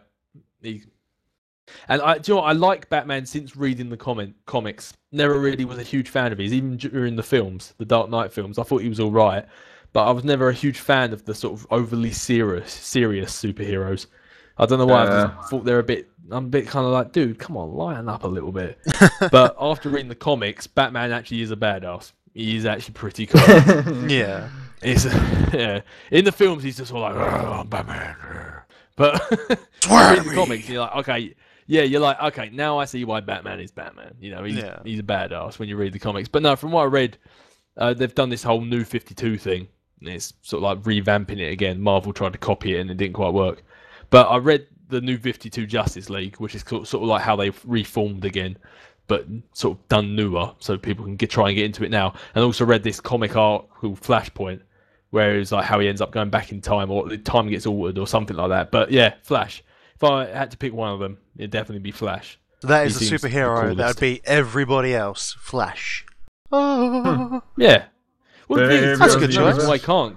No, there's no Because reason he is at all. actually... He's arguably faster than Superman, so... Yeah, yeah. I That's say a good choice. arguably, because there's difference in picks, but yeah. Yeah. If you actually want to say which character would win out of all of them in the game, then Aquaman.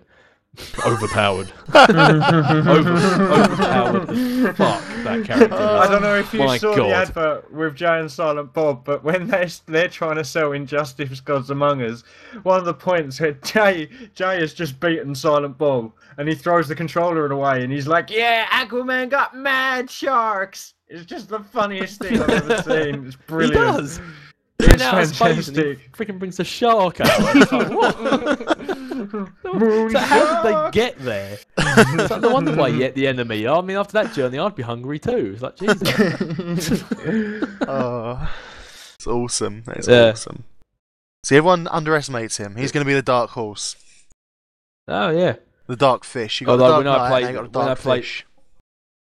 Although when I played it, the one time I did play it, because obviously everyone had picked their favourite characters, like Batman, Aquaman, Flash, so I couldn't be them.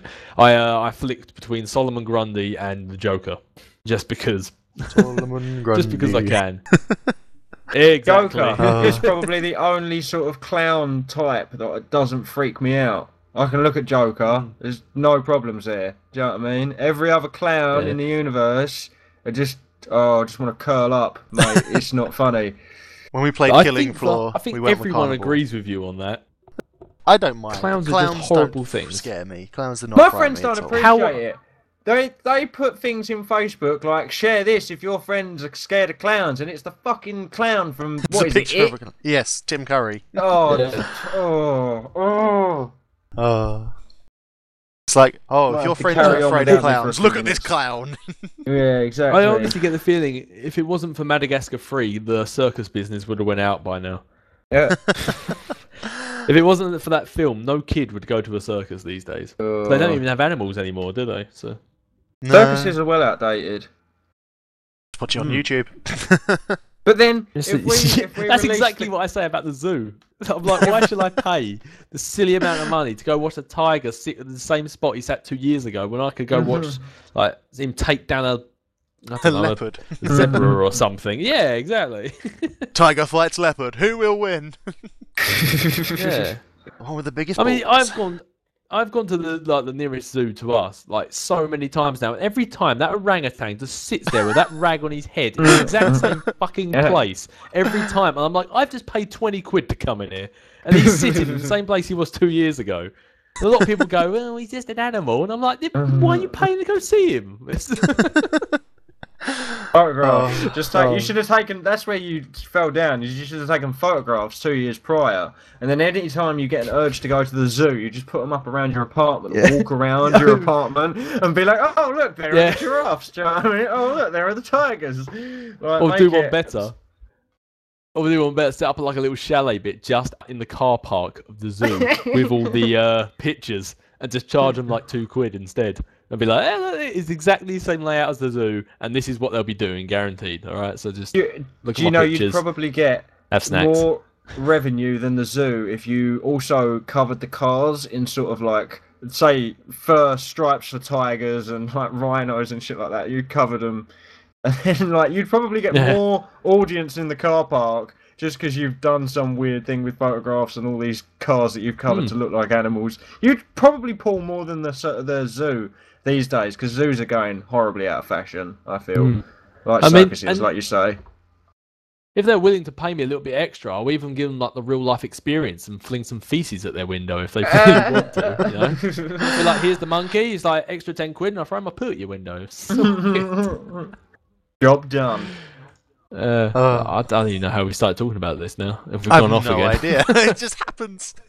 What are the other game releases, Matt? Quickly. There's a hell of a lot of iPad, Android game releases this month, but the next big one would have been the 10th of May, which is Deus Ex Human Revolution Director's Cut for a Wii U exclusive. What? Yes, the Director's Cut for Deus Ex Human Revolution. It's a Wii U only exclusive. So anyone who's interested in the Deus Ex universe, there's You've now got to buy a Wii U, suckers. Yes. Not my sort of thing. That's odd. Or, alternatively, you could wait for a Steam sale and get Deus Ex Human Revolution and all the DLC. It might not be the Director's Cut edition, but you can get it for about £5. Do you know what I mean? Not even that. So, well, with the DLC. I'm not sure if there is much DLC. There's 2 DLC, isn't there? One where you're on a boat and the other when you're on something else. I don't know. I'm not sure. But I do think that there might be a little contest on here where there will be a game giveaway, and I think that one will be maybe one of the games I have to give away. Oh, sweet. So that'll be something for the all the people out there in the world of YouTube. Oh, maybe we could do it as our special secret word at the end of the show. Secret word? Let's Secret see. word. Is it one of them? It is not one of them. Damn it. That sucks. Well, there is a game being, given away this month. I'll let you know that later on in the podcast, though. Other releases? Any other exciting stuff coming out this month? I know Remember Me is available on... No, it's next month. That's June 1st. Oh, is it? Damn you, timing. So now we've got to talk about it on June's podcast, and it will be out and already being played on my channel before we even... Well, then you can give us a little review of it as we do the podcast. Yeah, so I think the next one will probably be... it's a very select group, but Persona 4 The Ultimate in Mayonako Arena, which Persona 4 is... Well, Persona has got a few games in its history. My friend... You do this every month. You come on here with your list of games every month, and every month there is one in there that just sounds like letters and words have fallen out of your mouth. It's sort of like the hell JRPG. did you just say? Persona 4 The Ultimate Mayonaka Arena. Every month he does this. It's only because I've got a friend who I will tag in here. His name is Abel Knox. He loves the Persona series to death.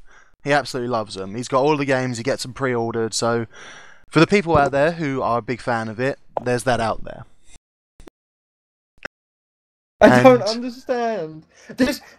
My thing is that I can. If you give me a game name, like say to me, "Oh, go play this game," and then you tell me all that, I'm unable to remember it. Do you know what I mean? So it could be a really good game, but because I can't remember the full title of it, I'll go get the wrong one and be like, "Oh, this is." The short title is PES 4. There you go. PES 4. PES 4. Something like that.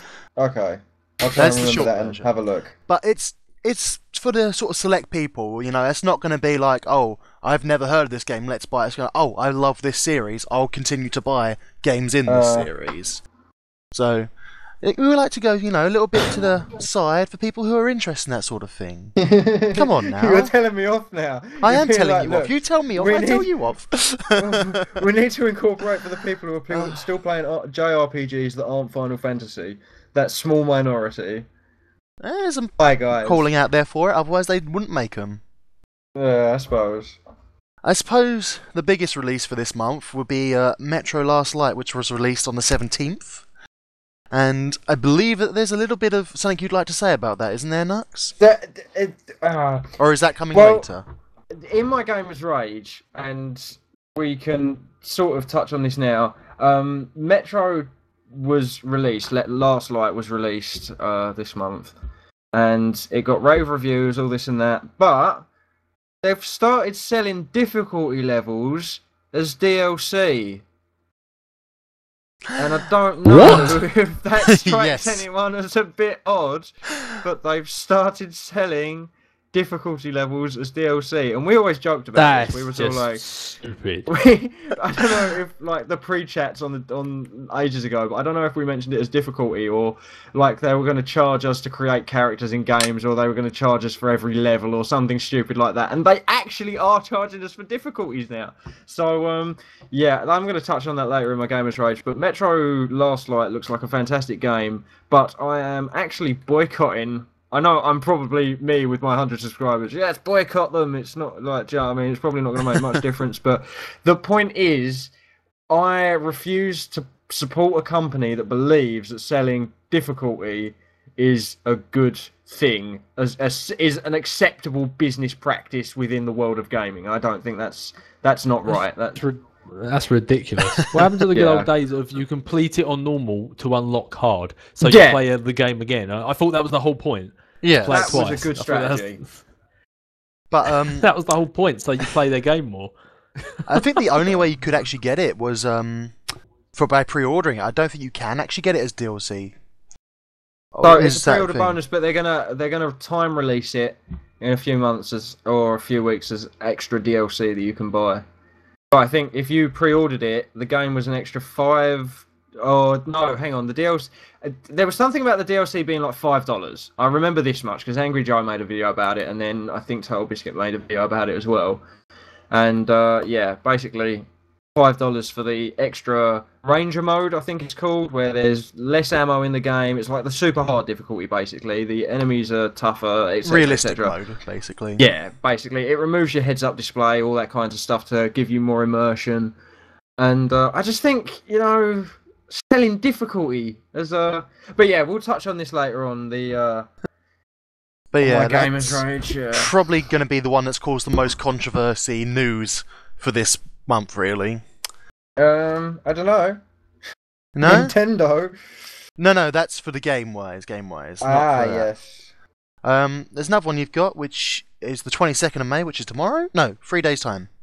Which is The Incredible Adventures of Van Helsing on PC. So for anyone who's a big fan of the Van Helsing series, there is a game coming to it. There's a game coming. But I think it's like a Diablo type of game, from what I remember. I think that's what it is. Is it a Diablo 2 kind of game, or is it a Diablo 3 kind of game? I'm not entirely sure. I only saw a clip of it, Al. That's very loud. But it's sort of like the top-down thing. It's not like first person, it's not third person, it's mostly top-down sort of thing. But what's it bloody called? Torchlight? Oh. Torchlight, is that the one? I don't know. I don't know what you're trying to tell me. I want to play more of that game. In fact, let me check it. Have I got that right? Torchlight 2, yeah. Is it like Torchlight 2? I don't know. I've not played it. Okay. We should play that sometime. It's a fantastic game. I own it. I've also got that available at some point to give away. Yay! I suppose the big... Huzzah. Is anyone here actually a fan of Van Helsing? Watch the movies, read the comics, etc. I just remember the movies being quite funny. What, with Hugh Jackman? Yeah, I think so. I could just remember Igor saying, "It's what I do," and for some reason that just sticks in my head. So when you think of Van Helsing, badass monster killer, it's what I do. It's what I do. Oh. Igor, why must you torture the patient so? It's what I do. it's what I do. You know what I mean? It just sticks. I like it. Yeah. There it is. Well, the biggest 3DS release will be Donkey Kong Country Returns 3D. That's on the 24th of May. Don't buy it? Don't buy it. Don't. Why if not? it's got the Nintendo logo on it, don't buy it. Oh, you shouldn't boycott Nintendo or say no Why to am I not allowed Nintendo. to boycott Nintendo? We'll go into that I a know bit for a later. fact I'm not. I love me some Pokemon, so Yeah, I think we can go into that a little bit I actually later. wanna start playing the new Pokemon games because apparently you can really interact with them, like give them gifts and shit Yeah. like that. So I want to get into it again. I've been I got back into it about a year or so ago, and I've been playing them along. I got Black and White, and I got Black and White 2, and now when the next one comes out, it's it's going to be exclusively on the 3DS. It's not going to be on the DS anymore, but it's going to be because it's no longer colors anymore like it has been since the very start. It's now X and Y, and that's because now it's not over the top, heads down. It's actually 3D now. Like you're a character looking from behind him, running around, and the Pokemon battles aren't just two Pokemon 2D. They're actually 3D models fighting. You actually see the attack they do and everything. So they've completely changed it up. Like you run, and you jump, and you swing on vines, and they've totally changed it up now. Completely different. That does so I sound think I'll be pretty picking good. up a 3DS for that. Yeah. Yeah, and then obviously the next one that's going to come out. You know, they always bring out like two, so there'll be Pokemon X and there'll be Pokemon Y, and then some have some Pokemon, some have the other, vice versa. Well, then after that they bring out one that's the same game, but then the story's been altered again, like 2 years later or something like that, and that's going to be Pokemon Z. Oh no! But obviously for the axes, X, Y, and Z. X, Y, Z, X, Y, and Z for the axes. Well, we have one. But yeah, for that one reason alone, I'm definitely not boycotting Nintendo. Yeah. They've got me by the short hairs. Yeah. We'll go a bit more into it. All right, if you want, we'll talk about it now. Have we got? Is there more game releases? There is one main one that really, which is the new Resident Evil game coming out, which is Revelations. That's the only other one we have. Ooh. Video Game Carnage did a short sort of playthrough of the demo. I definitely recommend checking out Video Game Carnage's channel. He is legendary. I think the term is not safe for work. Yeah. Don't go to Video Game Carnage's channel if you want pretty flowers and sensible language. He is quite colourful with his language. So just a warning there. But Video Game Carnage did a short playthrough of the demo for Revelations, and he enjoyed it. And I've got to be honest, I think I enjoyed it too. So I might pick up that game. It does look a pretty good game. I watched my friend Abelnox do the demo as well, and I'm like, well, I've got every other Resident Evil game. I may as well end up getting this one. Well, it's not going to be, day one, must have it, but I'll eventually get it. I'll eventually get around to playing it, just like I've got 6, and I will play it at some point. I've played them all. I'm terrified of the first 4 Resident Evil games. Survival horror, no! Don't open that door. Let's not start quoting now. Not the Barry Burns. I thought I heard the Resident Evil games had started getting a bit goofy recently. Like, just really zany stuff had been happening. Number 5! Is it number 5? That's the one that you guys are playing. City. Wait, number 5 was good. I liked number 5. I don't think it got received all that well, but number 5 was quite good. Is number in my 5 opinion. the ones where it was the guy with the massive arms? Yes, Chris and Redfield. yes, and the tiny little black girl. Yeah. What was her name? Shiva or Sheva, depending on how you pronounce it. Yeah, I keep thinking it was Rochelle, but that's Left 4 Dead. Left 4 Dead 2. Yeah. Yeah, I kept thinking it was Rochelle. But that game, I watched a dual walkthrough of that game, and partly because of the people playing it, was the funniest thing I'd ever watched. It was because them two got on really well, and they were just taking the mick out of each other and the game and just killing each other, and it was so funny.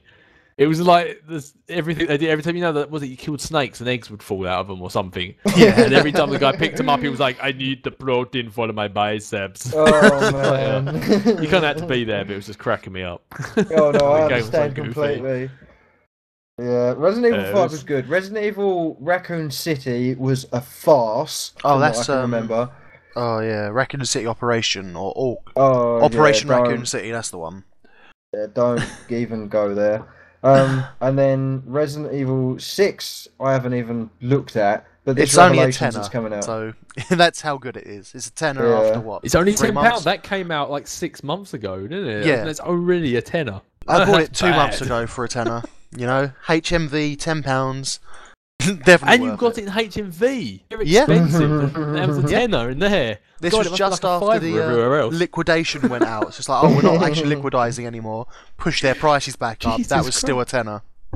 That Nice. game must have gone downhill quick if a Mm. shop like HMV is charging cheap prices for it. Yes. Oh dear. I remember playing a demo of Resident Evil 1, and I can only play it when my little brother and sister had gone to bed because it was too scary for them. Oh, tell you what, Because right? you look back on it now and it's like, what? Yeah. Tell you what, when I used to watch my brother play that, they would terrify the hell out of me, my brother and his friend, and I was like, why? They just like, I remember Doom scary. used to scare me. same. The beholders! Yeah. Is it the massive eyes? Like I Cacodemons. used to honestly, I used to honestly believe that they used to exist. I had to sleep with a nightlight on because I was afraid of cacodemons, and that is no joke. No joke.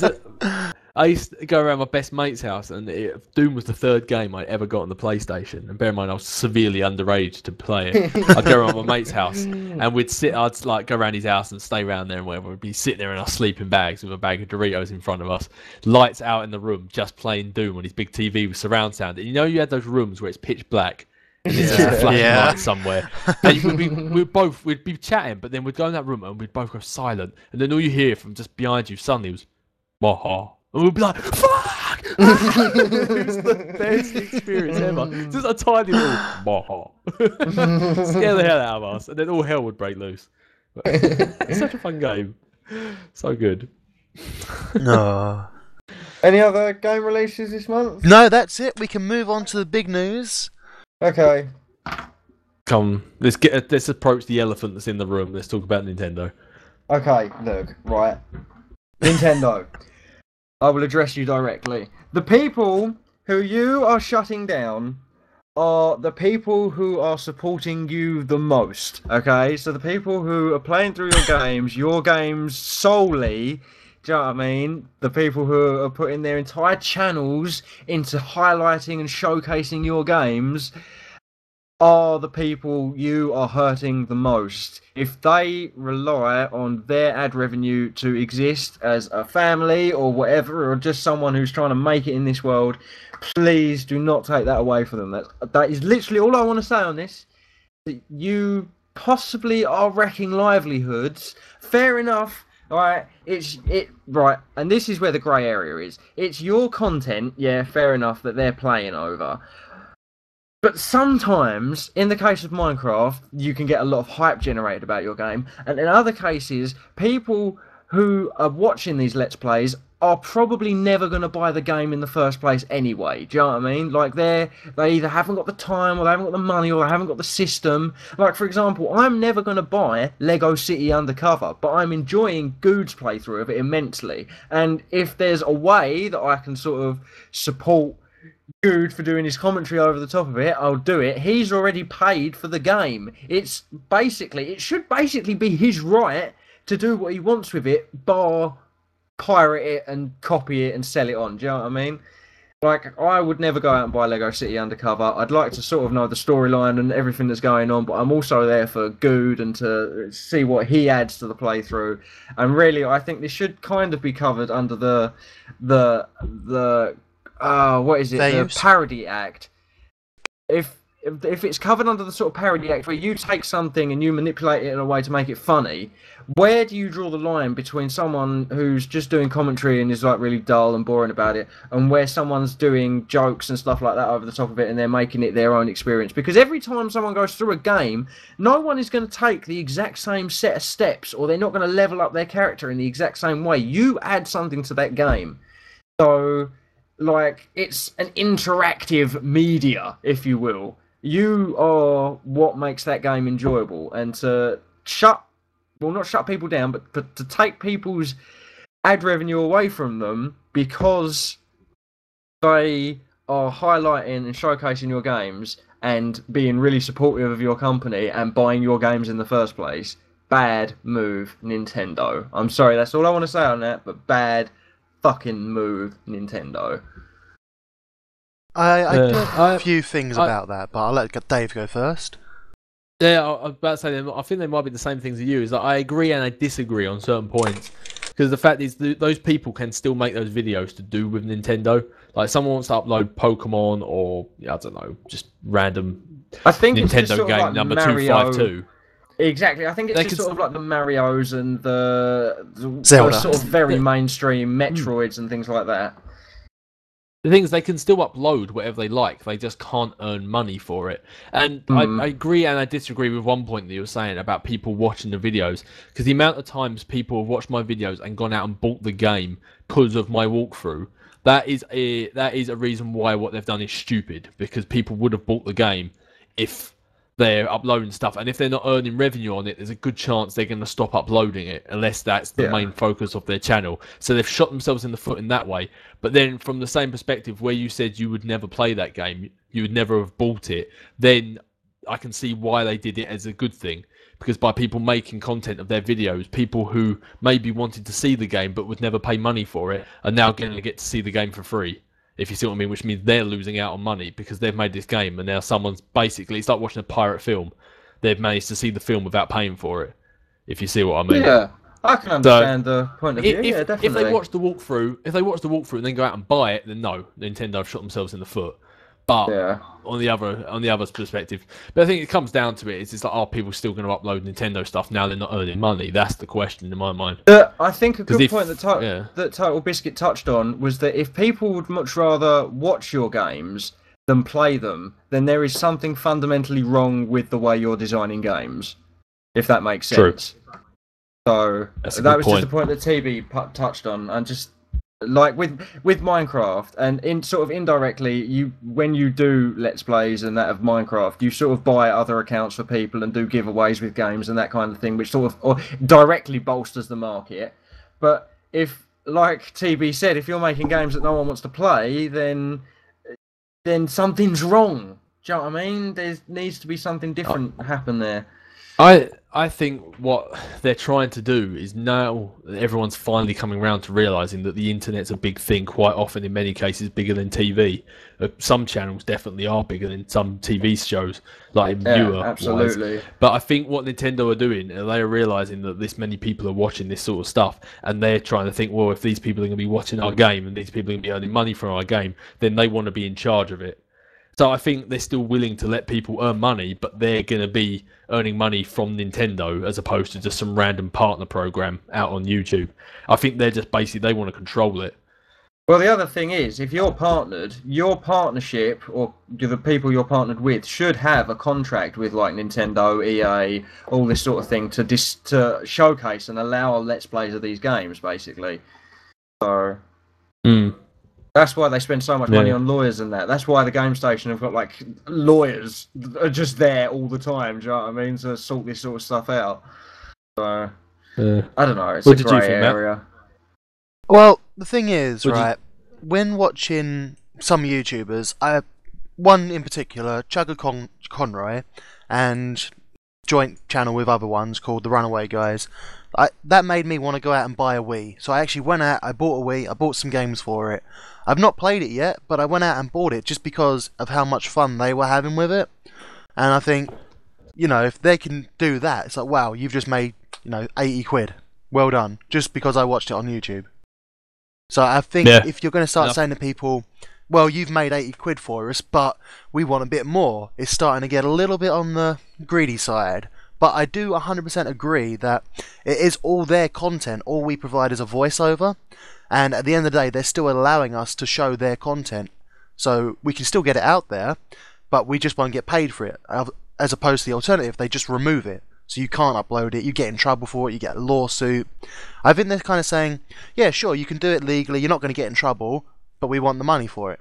I think that's fair and not fair in a way. Yeah. Yeah, no, I definitely know what you're saying. Basically, they're saying, yeah, you can upload it, but if you're going to upload it, we're going to be your boss. Yeah. Because Go on, go on. If someone like BioWare was to do that, then they would have shot themselves in the foot majorly. Because if they had done that, then the person who I watched who played Mass Effect 2, they never would have uploaded that if they weren't earning money on it, or at least I assume they probably wouldn't have, because it's quite a long game that would took a lot of their time up, which means I never would have seen it. I then wouldn't have gone out and bought the trilogy, and not only did I buy the trilogy, I bought an Xbox, and not only did I do that, I bought every single bit of DLC that came with it because I love the game so much. If I hadn't watched that one walkthrough, they would have been out over £100 just from me buying DLC in the trilogy. Yeah, so that in itself is an exact point. Like you saw the game, you wanted to play the game because of watching it on a video. Do you know what I mean? And then you went out and bought all this stuff. So why aren't people doing the same with Nintendo games? Why aren't people going out to buy Wii U's and Zombie U and all this stuff? It's because people don't really care. Do you know what I mean? Like more people. Yeah, well, exactly. I know exactly what I mean. When I was playing Singularity and when I play Defiance, I try my absolute hardest to sell those games to people. When I was playing Singularity, I was like, this game's amazing, this is really sort of visceral, and I feel like I'm doing... Do you know what I mean? It just felt like a really good game. If it's a good game, I will try to sell it to people, do you know what I mean? But if it's a crap game, if the campaign's only 2 hours long and all this and that, I'll tell people that as well. And I think that's another important part of Let's Play is that you can hold companies to accountability, because if your game's shit, you get to see that firsthand and you can save yourself a bit of money. But then if your game's really good, they'll do what you did and go out and buy the game. So, it's just, yeah. I think Nintendo may be a rare case, though, because they've got their own system and they do have, their own games on it as well. So I think to say, like, individual developers come in on a different system, they're not going to be able to do the same thing as Nintendo are doing. I don't know how to word it best, basically. But you got Zelda. That's a Nintendo-made game for their own system, nothing else. But everything else, like Call of Duty, that's multi-thing. That's on every console, even PC. So I think Nintendo may just be a rare case, and everyone else will start boycotting them and going off into Xbox and PlayStation. Do you think that would be a possibility? Well, that's going to be the future of Let's Play, isn't it? PC, Xbox, PlayStation. Nintendo won't even have a place in YouTube because people will be too scared to put their content on. Not just because there's a possibility that they'll take ad revenue, but because possibly there's a chance they'll get a copyright strike. So the future is just going to be a PlayStation 3, Xbox 3, or PlayStation 4, Xbox 720, PC Battlefield. And do we want a future without Nintendo? I certainly know I didn't want a future without Sega, and now look what's happened to them. Do you know what I mean? Now making deals with Nintendo, Sonic and Mario at the Olympics. Do you know what I mean? F all that, man. It's a joke. I don't know. I don't know if this is going to either hurt or help the industry, because if there are people doing this just for the money, it'll get rid of those people. If there are people genuinely doing this for the love of it, you'll get only better content coming out on YouTube. So it's sort of a double-edged That is a good point. That is a very good point, actually. Which is be one of those things that I was talking about earlier. It would actually kind of help in a way. It'd help trim the fat, so to speak. Yeah, weed out the people who are out there just doing it for the hell of it. There's people out there would be like people who did it back before there was ad revenue on YouTube. People who were uploading stuff back when there was never any idea that you could ever earn any money for it. They were doing it because they wanted to upload videos and they'd get no views on it, and they'd upload it again the next day still. People like that are the ones we want to keep around. The people that we need to sort of get rid of are the ones who are just doing the really poor quality content and giving the rest of us a bad name, basically. Do you know what I mean? The people who put time and effort in, like you, Dave, who does the screenshots and the titles and all that great stuff. People who put the production value into their videos, they're the people we want to keep. The people who are properly showcasing these games for what they are and how they were meant to be seen, 1080p, 720, do you know what I mean? Like the people who are doing it properly. And then there are the people who are sort of doing it through a free version of Bandicam, etc., and there's the audio's all out of sync and all that kind of stuff, do you know what I mean? So I think if we could get rid of the people who really are just doing it to make a quick buck, then the playing field on YouTube will become a much better place. And I think more people will want to interact with one another because you'll know that they're not just there for the money; they're there because they're enjoying what they're doing. See, the thing that's this is another going to thing. teach us best No, man. is it's going to show us if someone switches from Nintendo to Sony, you know they're only in it for the money. If someone stays on it, like Chugga Conroy, he's going to stay on Nintendo. Nintendo Capri Sun, they're going to stay playing Nintendo games, and I think that is going to be awesome if they just stay on that. I mean, I've seen a few videos where people have like saying, "Oh, future Let's Playing, here, have an Xbox, have a PlayStation." It's like, yeah, okay, it was funny, but clearly you're not in it for the love of the game, you know? And I think that's going to be... No, exactly what you mean. It doesn't affect people like us three because we're not Nintendo gamers. Like, I'm PC, you two are like console gamers, aren't you, in the form of Xbox and PlayStation? Is that right? Yeah, Yeah, Xbox, yeah. PlayStation. I played a bit of PC. I am moving back onto all the older consoles soon, though. PlayStation 1, Super NES, NES. That's exactly what I'm saying. It doesn't really affect us, the whole Nintendo thing, but I think, in essence, just the banding together with your fellow YouTubers in this time of need. Like, if there are actually people out there who are making livelihoods off Nintendo videos, fair enough, it's a bit of a grey area, but to suddenly have their income cut like that overnight, do you know what I mean? I think we just need to show solidarity with our YouTube brethren, do you know what I mean? Because we haven't got a union, we haven't got any bosses or anything like that. We haven't really got people who can stand up for us. Yeah, fair enough, you can say that the collective and the node and all our all our partnerships for all the good they do, I don't think they're lawyers versus EA's lawyers and against Nintendo's lawyers. We haven't got a chance. We need to band together and we need to show that we aren't going to be pushed around just because, you know, we're the little guy sat behind the desk with the microphone. Do you know what I mean? I think we really need to... I'm hoping, in a way, that this forces everybody on YouTube to sort of go underground to a pirate YouTube station, do you know what I mean? Where you can upload your videos and... Like, it can be like a pirate radio station. It'd be really cool. And the big wigs can't get involved because it's hosted in Cuba and all this sort of shit, do you know what I mean? Like... Kim.com, if you're listening, get in touch. Me and you can figure out a deal, bro. I promise you. Me and you. Oh, dear. He's Kiwi, man. He's New Zealander. Good on him. Bless. Yeah, man. Kiwis all the way. Is there any more gamers news about? Or we still want to do a bit more on Nintendo? Dave, you got anything else to say on it? Not to the Nintendo front. I think it's one of those things where it's just really a wait and see what's going to happen. Yeah. Speak of wait and see, the new Xbox comes out soon. That's a wait and see.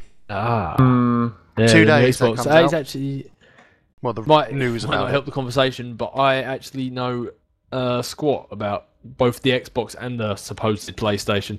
Everyone I know keeps talking about it, but one of these things with the consoles is I honestly don't care. It's like when the PS3 came out. That was out for about 2 or 3 years before I actually bought it. It's because I don't buy it until there's a game that I want that's on it, which is exclusive for that console, you know? I bought my first PS2 a week ago. And I've got my original Xbox One still plugged in here that plays Genesis games. I'm not even sure it still plays Xbox One games. It does, actually. I played Unreal Championship Leandri Conflict on it the other week. Beautiful console. Bit bulky. I'm pretty sure I can fit another console in there, which is what I'm going to attempt to do soon. But, the only thing that I bought PlayStation 3 for was for Assassin's Creed when that came out. Because it wasn't on Xbox. I was like, this game looks amazing, I want it. So I bought a PS3 just to play that. And then it came out on Xbox. I was like, God damn it, I didn't need this. I'll tell you what, if you want a PlayStation exclusive game to get, since you've got one flying around, and no, I'm not going to say Little Big Planet before anyone thinks it, is Heavy Rain. I really want to play that. No, Little Big Planet. I've played Little Big Planet. I had it at one point. I was bored to hell out of it. But Heavy Rain, it's a boring game. You need to play it with a mate. But Heavy Rain sounds like a good game. Heavy Rain is a fantastic game. I've seen 2 Let's Plays of it. I think one of them was your one. Did you do one? That was my very first Let's Play ever. With my crappy microphone and my abundant of swearing. Yes, I think yours is one that I watched, and another one, that channel no longer exists. So yours is the only one I watch that still is around. Hey, success. It looks awesome. I bullied him to quit. You did. You beat him out of it. But no, that is a fantastic game. It's one of those games where it's basically it's a story, and you choose what happens in it. There's literally hardly any gameplay because all it is you flicking your analog stick left or right or up or down or pressing square triangle in the right combination or something, and it's just making decisions. You can get to the end and all your characters are dead, or you can get to the end and they're all alive. It's a fantastic game.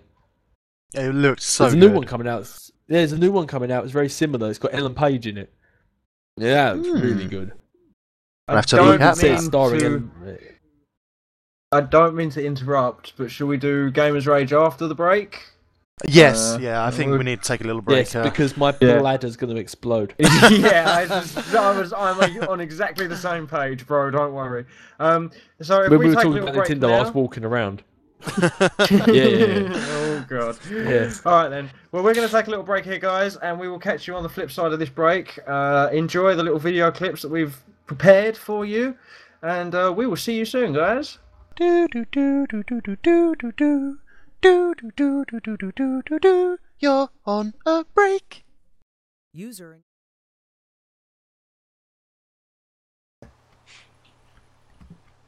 This is why we can't have nice things. This is exactly why we can't have nice things.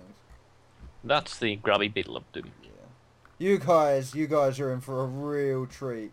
Let me tell you. Yeah, guess what, grabby beetle? I can grab too. Yeah, that's it. Come on, sucker. You're about to meet our friend Turtle. And who's going to introduce you to his friend Pain?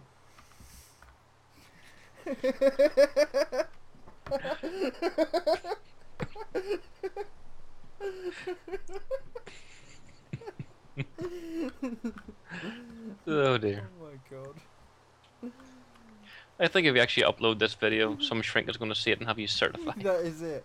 That is totally it.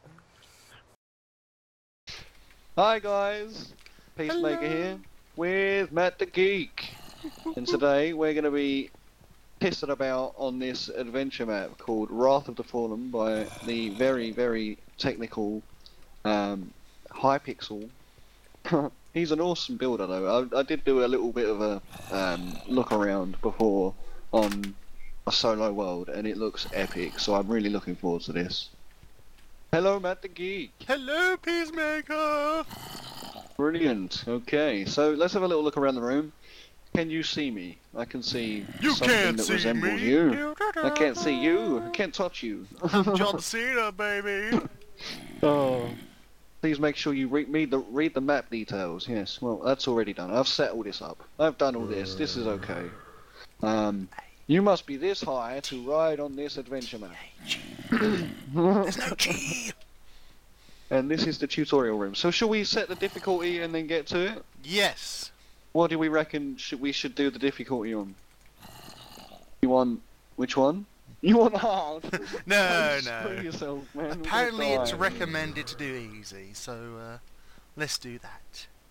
Should we do what's recommended to us? Nah, fuck it, we'll do normal. Is that the chaos?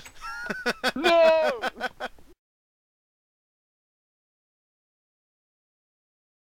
Hey there guys, welcome back to the ChaosNova.com podcast, part 3, with myself, Matt the Geek. I have transformed into Matt the Geek. And me, with Nux myself- V1. And Captain Dave. Hello. You're still staying, Captain Dave. You can't be no one else. Yeah, You can be Awesome Endeavours. Yeah, you're this month's It's awesome. myself, Matt the Geek, Nux V1, and Awesome Endeavours. Hello! Best intro There, guys. ever. Yeah. It's currently 12 PM where we are. I don't know if that counts for anything, but I am a little tired. Right. Gamers Rage. Someone cut out then. What happened? I don't know. Oh, no, it's alright. I was going to say something and then I realised it was irrelevant and I was cutting you up, so don't worry. That's fine. Don't And worry then about it. now I've ended up doing it anyway, so... It's cool, it's all good. So you might as well say it. That's right, carry on. Matt, do you want to start off with this month's Gamers Rage? Yeah, go on then. My Gamers Rage for this month is invisible walls in games and invisible blocks in Mario and such. You shouldn't really punish people if they want to explore the map that you took so long to create. I mean, Borderlands 2 is one of my biggest annoyances was the invisible walls in that. It's like, oh, there's a cliff here, I'm going to walk close to this cliff. Oh, I can't fall off? What if there's a secret down there? I mean, I just want to explore. They make this world. It's like, oh, sorry, there's an invisible wall here. You should punish someone by making them fall off if they're going to walk over the edge of a cliff. Like in Borderlands 1. You fall off a cliff, you die, you know, you come back. Borderlands 2, you go to the cliff, oh, I can't get past this invisible wall.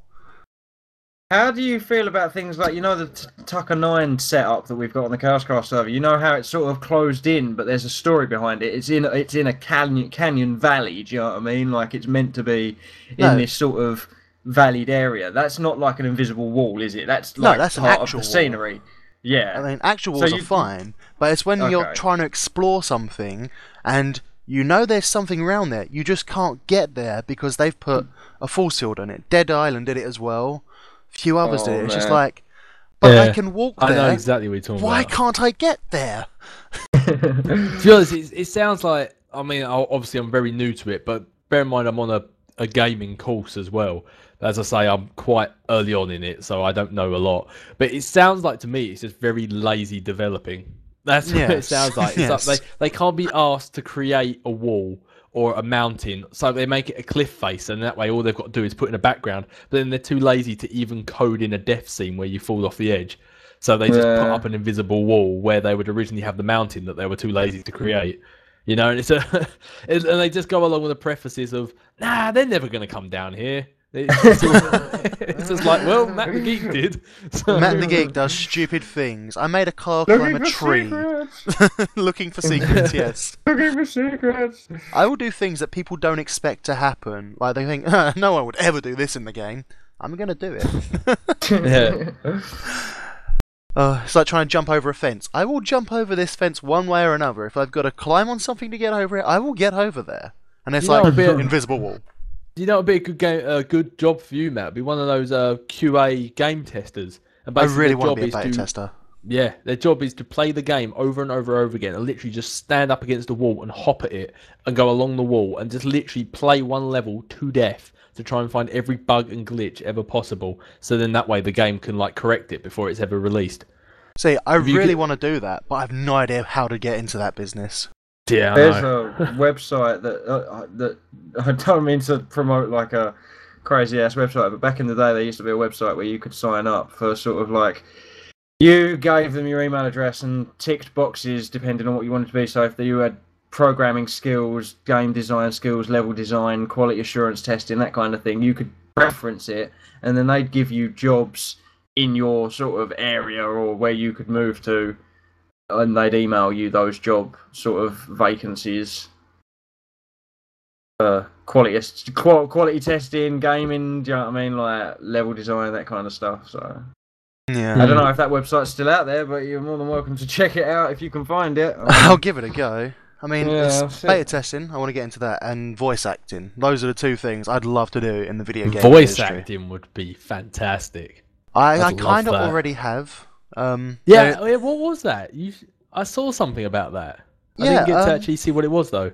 It's not out yet. There's a guy who's making a game, and when it's out, I'll be spamming the hell out of it and playing the hell out of it. But he just wanted a few words done, and I was like, heck yeah, I'll do some voice acting. Why not? So I may be in a computer game at some point. Dick, that sounds good. And yeah. I don't know, it's going to be one of those indie games and whatnot. It looks pretty fun, actually. And but it just gets your name out there, doesn't it? And it's something I'd love to do. Voice acting. If it's a computer game, TV series, I don't care. I'll do it. Still good. So there's that. That's one thing. I don't know. And also, when we finish our game, you know, the whole taking flight level 1 in the Unreal Development Kit, I'm sure there'll be more than enough roles for all of us. So that'll be something to look forward to as well. I'll play the sound drunk. In that game. Yeah, that can work. We need plenty of drunk people. Yes, I get an excuse to drink rum. I was about to say I'm well on the way with that now. Game practically starts in a tavern, so do you know what I mean? It's all go from there. Yeah. Well, on that last break, I filled up my rum cup. So good man, good man. proper pirate. Yeah. Oh, it's awesome. But invisible walls, Captain That Dave. is mine. What is your rage? My rage I don't know. I've been playing my favourite games. There haven't been many. My rage, I think I'd have to pick right now. It's kind of along the sort of same lines as Matt's in a way, and it's kind of generic as well. But it's just general glitches and bugs in the game which stop the game from playing. Not little things. Little things are funny. Like if someone falls through the floor, but you can still see them, or especially GTA is a prone example of this. It's You like mean when the swing set? yeah, well, that's funny. That's hilarious. Or like when someone gets in the car, but they're not in the car, but they still drive off, and it's like little stuff like that is just fantastic. It's funny, and it's stuff like that that makes a game hilarious, especially in walkthroughs. But it's stuff that breaks the game, and it is no fault of your own. You mean when you walk through a door in Oblivion and it auto-saves, but the game doesn't properly load and just corrupts your auto-save? Yep. It's just, thanks for that. The one bit that happened in my Mass Effect walkthrough was coming up is I killed all the Geth that were around, and then what they do is they drop like a big armature, which is like a big version, like a tank of a Geth. But it landed on my car and then fell through the map. And then I was sitting there like, what? And I couldn't move on until I'd killed this armature, but it fell through the floor. So I'm like, and all my team had like pointing their gun down at him, and I was like, fantastic. And I was like, when did I last save? As soon as I entered the world. So it was like 20 minutes earlier. And it's like, for crying out loud, it's like, that's not even my fault. It's like, I whooped their ass too hard. And it's just... It was too good, damn it. Now I paid for it. This is how you reward me. That is so frustrating. It's just nothing you can do about it. And... It's so irritating because you've done nothing wrong, and the game just breaks, and it's not even the game's fault. It flips out for some reason. It's just so annoying. It's one of those things you can't do anything about it. You know, there's nobody to get angry at. It's not like somebody did it to you, and it's just you're angry because it's nobody's fault. If you see what I mean, it's just really bad luck, and it's just like, oh, for crying out loud, really? I'll tell you what, right? What if someone invented a game where you could kill a character and it ruins the rest of the game so you can never complete it? I think it should happen. That game exists. I have played it. I have done that. That game is Gothic free. I might have to look into this. It's pretty much at the very start of the game. You can kill this one dude, and you can never complete the game because of it. You can't even move on to like mission 5 or whatever. I think the best ones where you're in Metal Gear Solid and you kill Autogon. Autogon? That's the shape. Otacon. No, Revolver Ocelot. Ocelot. If you kill him, you get an end game thing that comes up saying you've created a paradox. That's brilliant. That's pretty cool. Know that. That's quite funny. If you kill Ocelot, I think it's in the one where you're in the jungle and you're... That's number 3. Solidus, is that the one? I think if you kill Ocelot, it comes up with an end game thing saying you've created a paradox. Gets you to load your game. That's a bit bullshit, that is, but funny at the same time.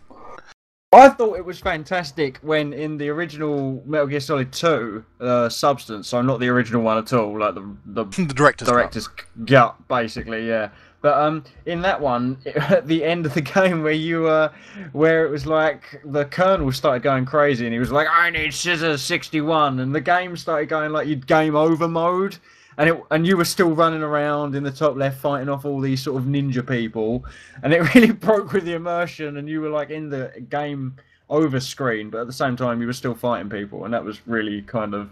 Metal Gear Solid is good for crazy stuff like that.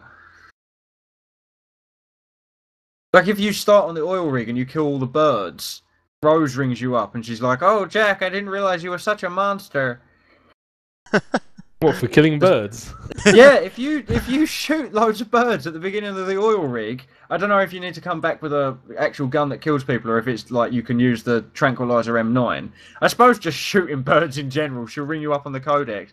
She'll be like, I had no idea you were such a monster, Jack. Do you know what I mean? And that, funny touches like that. And when you can slip over in bird poo as well, I just think that's kind of funny. I actually agree with you. Little things they put in the game that you exactly like, attention to detail. Like, only a few people are going to notice, but you do it and you're like, wow, I'm glad they did that. It makes the game so much better just for that one thing. I tell you what, they did the same thing in Metal Gear Solid 1, where if you rang up to save your game and kept saying no over and over again, she'd eventually not let you save your game. Yes.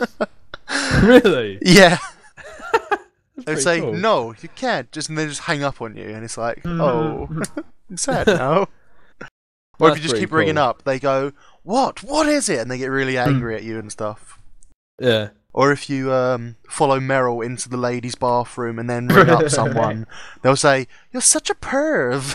Yeah, classic Metal Gear. I've got that game sat on my shelf for the PlayStation 1 as we speak. The Special cool. Missions edition. I need to get that. Even if it's just for the nostalgia factor, that game is so good. Yeah. But anyways, let's move on to the next rage. What is your rage, Mr. Nux?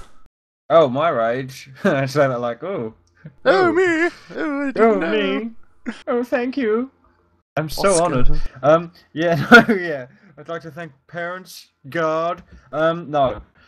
Metro Last Light came out this week, and as a sort of pre-order bonus, you could order, or you could pre-order the game and get the hardest setting, the hardest difficulty.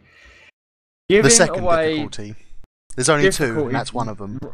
Ranger mode. Is there not normal, medium, there's and then normal. Ranger mode? And Ranger mode, that's it. So there's only two difficulties, and you have to buy the second one. Yep. Well, I think that states my point quite clearly. I think we can move on. No, This should is never be a exactly thing. the point. Yeah, exactly. We shouldn't even be discussing this. What you are basically doing is selling core elements of your game. It's like if you sell the save game, I fucking swear to God, EA, if you listen to this and get ideas, that is it. That is absolutely it. I You're swear to feeding God. the enemy. Save games, you wouldn't ever sell them as a sort of extra in a game, do you know what I mean? Leveling up, you'd never sell that as an extra in a game. Multiplayer, you'd never sell that as an extra. You might sell multiplayer maps for those who are dedicated to your multiplayer and want to expand their multiplayer thing, do you know what I mean? But never in a million years do you sell core gaming elements such as difficulty levels, multiplayer settings, do you know what I mean? Stuff like that. DLC Quest, I see you in the TeamSpeak chatting about DLC Quest. That's just a funny sort of parody game. They sell the ability start to... page. They sell pause, they sell the menu, they sell everything. Exactly. Is it going to get to that point where we're selling, like, you can't pause this game unless you spend $5 to buy it? Do you know what I mean? If we don't step up to this now and say, look, where do we draw the line? You've started to sell us difficulties, then there needs to be some retribution for this. Like, you can't do it, basically. Like, you wouldn't... I'm trying to put this in simple terms. You wouldn't go into buy a TV and come away with just the frame and the stand. Like, it's like you're missing the main monitor. Do you know what I mean? Like, it's like a core part of the TV. You need it to watch the TV, but you've got the frame and the stand, but you haven't got the actual screen that goes in the TV. That's kind of what this feels like. You'd never, ever catch Philips selling TVs and being like, oh, you could pay extra and actually be able to use this machine. Do you know what I mean? And it just feels like that. And we need to draw the line somewhere and say, yo, this shit has to stop. You are absolutely flogging gamers for every last penny in the time of economic downturn. And really, we need to be more selective about where like Angry Joe says, vote with your wallet. Do you know what I mean? And as such, I am heavily voting with mine and my 100 subscribers. God bless you all. I've sort of done a little boycott to say I'm not ever playing I think it's Deep Silver or something like that, the main games company who initiated this whole thing. I'm just never going to play a single one of their games until they start treating their customers with a bit more respect. But as usual, Gamers Rage has started and I've gone off on my little tangent, so please input to make me sound like a balanced person. Thank you. Go on then, Mr. Dave. I'll let you go first. So much input required. I'm sorry. I do this every week, every month. Oh, damn, I was actually going to say something. I've totally forgot what it was. Do we have to buy it for an extra $5? Oh, that's what it's going to be. When it comes down to it, I agree with what you're saying. That obviously they're just... the thing is, when it comes down to it, is they know they can do it. And as much as we're all going, no, this is ridiculous, there's still the majority of people that are still going to buy it. So basically, as long as they can still get away with it, they're going to keep doing it. Like when the rumours came out about the Xbox being new Xbox being internet only.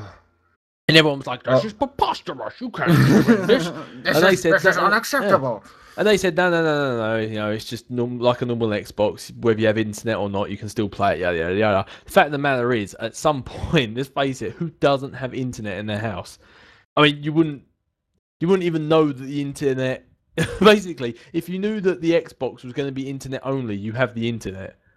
So Yeah. when it comes down to it, they could have done that. They could have made it internet only, and people would have been angry. People would have been outraged, but it wouldn't have mattered because they would have went out and got internet so they can play it. The thing with that though is that it's not the thing that Total Biscuit mentioned, and I refer to him a lot because he's quite a knowledgeable entity within this playing field, as it were. He said on the point of, God, I've totally forgot what we're talking about. Sorry, can you just Charging DLC for charging for DLC difficult. No. What Dave's point just was. About Xbox being internet only. Yeah, no. The thing is that their servers, if their servers ever go down, it's not our internet connection that we're worried about. It's theirs. Do you know what I mean? So, like, say with the SimCity Always On DLC thing, if their servers went down, it would affect everybody on who's the Always On. Do you know what I mean? It's not our internet that we're worried about. An always on system would be fine if the internet was always on and if the servers were always on and everything, the connection was never going to go down. That would be fine and perfect, and we probably wouldn't have a problem with that. But we don't live in that perfect world, unfortunately. So that. Yeah, the thing is, when it comes down to it, game companies, as much as they try and please everyone, they can actually do whatever the hell they like because everyone will bitch and they will moan, but then they will go out and do it anyway.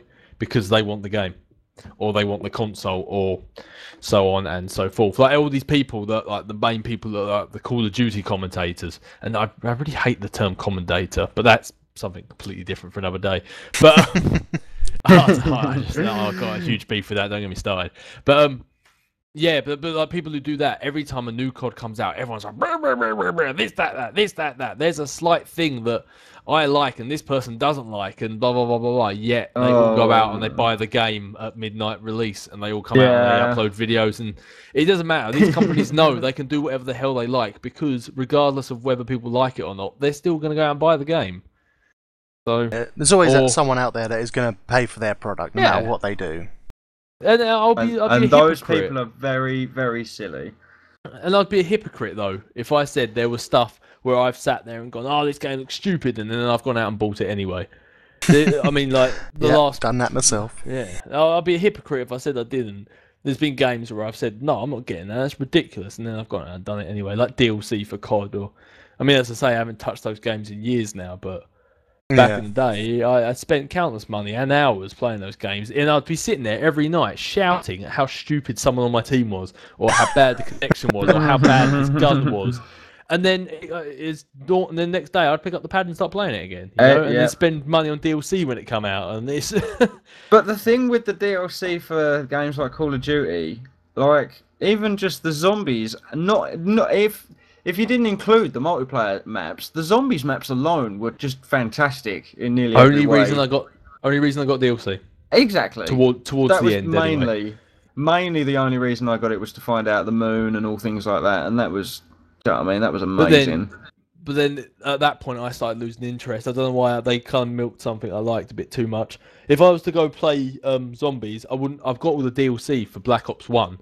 I've got all the zombie DLC, so like Derizen or Derizen or however the hell it's supposed to be said. I've got all the DLC for that. Asylum. Yeah. And I love the Asylum. Shino Numa and all that. I've got all that. Yeah, but man. I would still go back and play it on World at War instead. I love World at War. Oh, Retro, the original. Oh my god, I love World at War. It was the first COD I ever played, and I love that game with a fiery passion. I think it's better than all of them combined. I love it so much.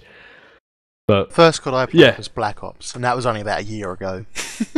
I took forever to get into the COD franchise just because I was like, no, Activision charges too much for DLC. I'm going to boycott it. And then I got it, and I was like, damn, I like this. Shit. That's the thing, it's oddly addictive. It's the leveling up. It wasn't the gameplay, it was the leveling up that got me. And that's why I've managed to move on to single player games. Or I say move back to single player games, and I've been fine. Because that's what I used to get addicted to about the old games, was the story and the leveling up.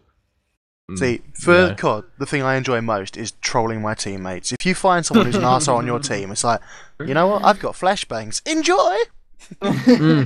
And then just run around, just keep trying to flashbang them, and be like, oh, I've died. Never mind, flashbangs again! Yeah. And in Left 4 Dead, I just love the 4-player co-op, you know. It's a good way to make friends online.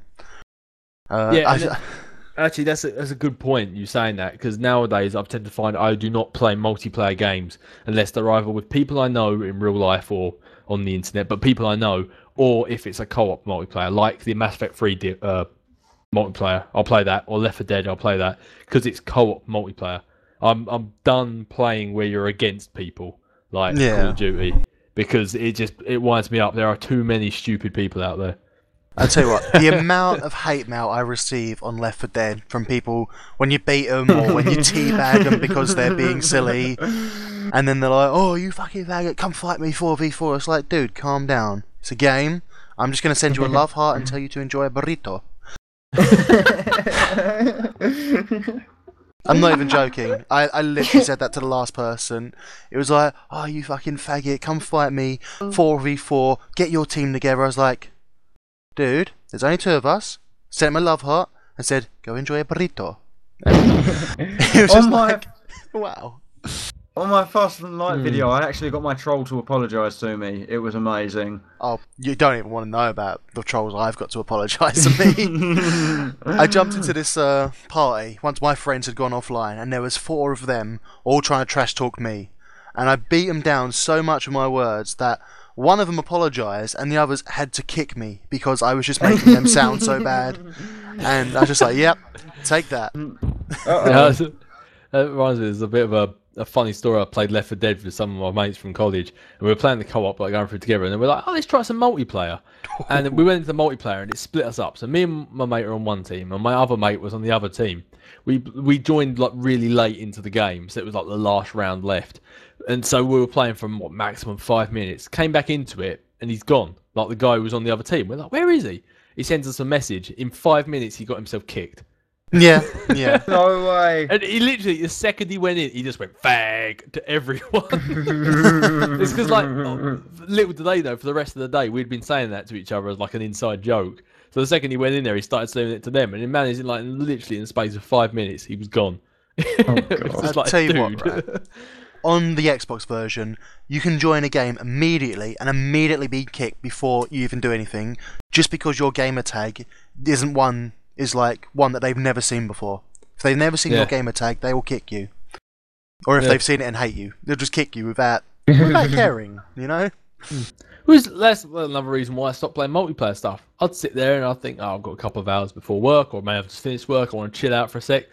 Chuck in a bit like Call of Duty or sort of Battlefield or something like that. Well, actually, not as much Battlefield, mainly Call of Duty. I wouldn't even have my mic on, or I'd have my mic on and I'd just cough or something like that. The second I get the lobby, some guy would be like, "Fuck you, Captain Dave." It's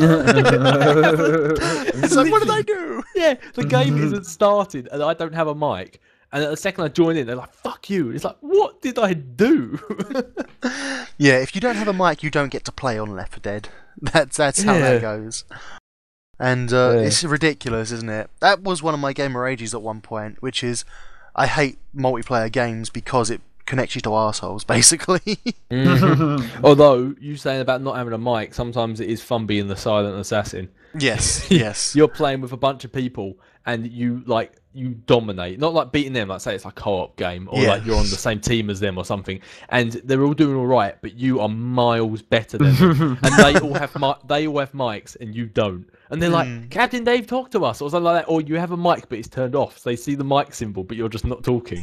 They're like, say something, and literally just before you go, you just like drop just one word and then log off. It's just the silent assassin.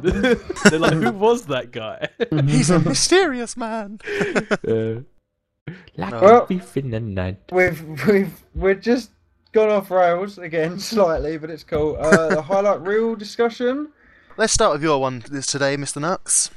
Yeah. It's just me and DR causing havoc in the Twilight Forest as usual. And I don't know what made me laugh so much about what happened in the video, but it was just out of nowhere, and yeah, it was good fun. You've both seen it, haven't you? Where the giggling. The incessive giggling from nowhere The after incessant giggling. Mr. T reference. Yeah. Yeah, you guys. Oh no, you've already seen it. It's been played, so Yeah. I can spoilers all I want. Yes. Oh, listen to my friend Pain, and then that just set me off, and I was gone for hours. Yeah, And Digi was having a And bit then of a giggle. yeah, and DR said that I need to see a shrink. So there you go. Oh, that dear. sums up my clip right there. Well, next clip will be Captain Dave's. Would you like to talk us through your one, sir? Yeah, sure. Well, my one is something that's like miles away from actually happening in my walkthrough, but it is the very, very famous clip, or almost you could say iconic clip within the Mass Effect trilogy, which they brought out in every single game, and that is with the reporter Bensini Aldelichalante, or whatever the hell her name is. It's really long, and I can never get it right. But I basically go through and give a perfect interview with her. Of course, in the clip, you don't see that bit. And then right at the very end, she asks me a seemingly nice enough question as it is. And my bipolar shepherd just completely flips out of her and delivers a massive falcon punch. And she gets knocked on a reporter ass. And I find it very hilarious. And that's pretty much the clip. But basically, that one clip practically sums up my channel. So I thought it was perfect to use, to be honest with you. Falcon punch! Yeah, exactly. Wait until this podcast goes out. Oh. I need to see that video. That's going to be hilarious. I know exactly the part you're talking about as well. Yeah, and do you know what the best thing is? Obviously, it's not in the clip, but when actually the episode comes out, I do the perfect interview before that, and I'm so polite and nice to her. And then she asks one question, and Shepard's like, "I've had enough of your insertions," or something, whatever it is he says, and it's just like punch right in her face. Classic. And I was like, I don't care about what happens. It was totally worth it. That was absolutely hilarious just watching that clip, though.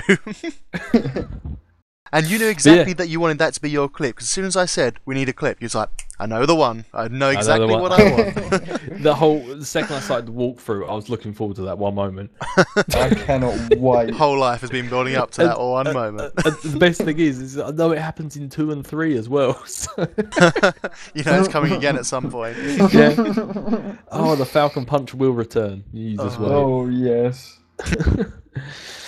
That's awesome, But yeah, that's sir. fine. Alright. Yours, Matt? My one was just basically the introduction to Wrath of the Fallen, a co-op project with Peacemaker, where he was like, let's do easy mode. That's what they recommend. Let's go for easy. I was like, yeah, I want to do hard. And I started motioning towards hard, and I was like, alright, let's do easy. And when he was about to push the easy button, I just pushed the normal button. And he got quite mad. And it shows throughout that easy is definitely recommended. Oh, poor Peacemaker. That's not cool. I basically spend the entire, 2.5 hours, 3 hours of the game just trolling him in minute ways, starting off with the normal difficulty and whatnot. Hardcore Chaos is coming up. You and Peacemaker are going to be quite good at it after your little adventure map, I feel. Did you not see how many times we died? Well, I don't know. Overall, you might improve your fighting skills. There's only so fast you can click the mouse button. Well, this is true. But then, between clicks, maybe you can shield up and defend with your sword and things like that. I don't know. I don't know. Maybe you just be better and you'll kill everyone in the family, and that won't be cool. Well, the only Very trouble I had upset. last one was Trev. He killed me, and I was like, damn. Yeah. And now he's on my team. Trev is brutal, yeah. Trev's quite good. Vekin was quite good at PvP. So we've got, I think, the family. Hang on, if I just click on the little list. I know G, we've gone Awesome, off on a Digi, slight and tangent EG. here. Is that what it is? Yep, me, and it's me, EG, Peace, Trev, Awesome and Endeavours. Bit Viper on the other one. Okay. Although I'm not too sure if BV's going to be up for it.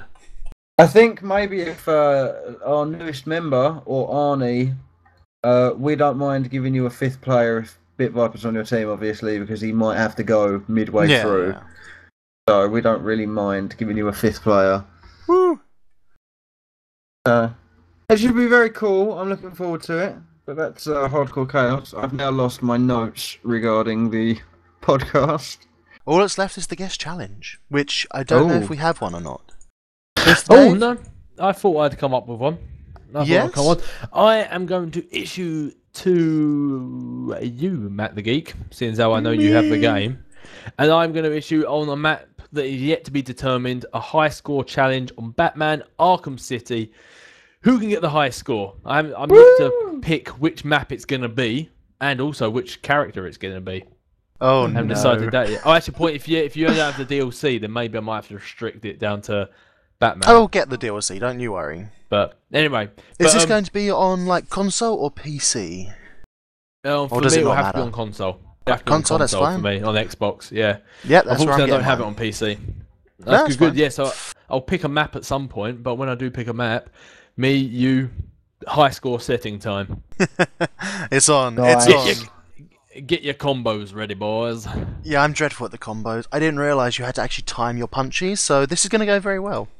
If you really want to, you can just mash the X button. But That's what I have been doing. I've been playing Arkham Asylum, and I was like, right, it's like, how can I not get a critical? And then I watched your video. I was like, time it, bloody hell! Oh yeah. If you want to get criticals in Arkham Asylum, you need to time them just right. Yeah. And same with City as well. But I had tell you, no idea. They did actually really upgrade the combat from Arkham Asylum to City. I didn't think it was possible, but they did it.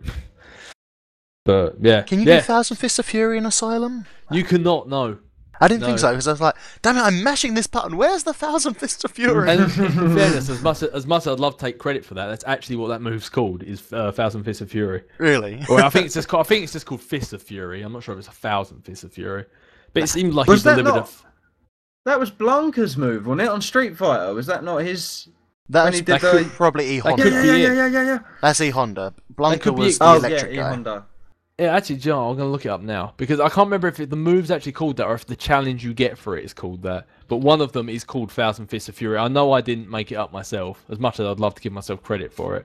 But Well, good, you should just take it. Just be like, yeah, that was me. Totally me.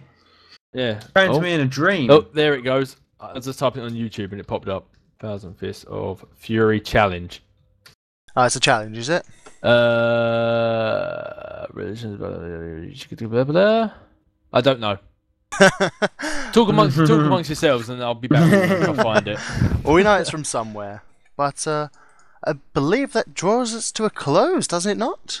I feel it does, sir. It's been an absolute pleasure having you with us, Dave. It's been really cool. We haven't Oh, really, thank you. I love being here. It was great. We haven't really. We sort of know each other from school, kind of, in a way, and Yeah. yeah, it's been cool catching up. I think we need to do it more often. I think now that you've been on the podcast, I think we're going to catch up and play a lot of games and do that sort of stuff. So there'll be plenty of time for us to chill out and yeah. I really just cool. remembered there is 2 things left that I need to say. Oh, Oh. hello. First of which is the secret word for this month. Oh yes. Oh, I need to think of a secret word very, very quickly. Okay. The secret word. Am I missing out on something? There's here? a secret phrase that we say at the very end, and you have to leave it in the comments when you leave a comment. And I don't know. What should we go with? All right. I thought it was like some dominatrix thing. No, What's no. the secret word. Secret word. Banana hammock. Banana hammock. That's it. Secret That's word is done. banana hammock. Banana hammock. There you go. From our God. guest. God, what have I started? Banana hammock. Banana hammock. Done. And the other Is there a thing, possibility for a prize if you get the secret word? it's not going to be a prize for the secret word. You will need to leave Ah. the secret phrase, but it's also going to be another thing. It's going to be find the hidden image somewhere throughout this podcast on Matt the Geek's channel, and somewhere on the Chaos Nova one. It's going to be in 2 separate locations. There is going to be a very brief image pop up and say secrets. You have to find that, and you have to let me know in the comments. First person to get it wins a game from the Steam library. I will leave a list of. Actually, I've got a list on. No, I've closed Steam down. Do you need to get one? Do you need to get one, or do you need to get both of them? No, there's going to be 2 giveaways. There's going to be one on the Chaos Nova Ooh, and one on Matt the Geek's channel. So, ooh. if you'd like to try and win yourself a lovely little game, then by all means. Oh, no, okay, Steam. But yes, you need to go banana hammock, and leave the time of which the secret sign pops up.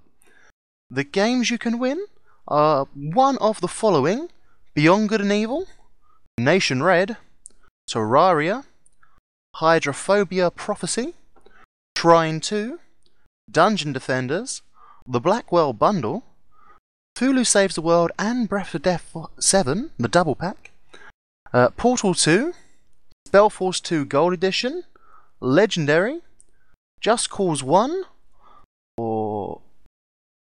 that's just DLC, that one. Or Bad Rats.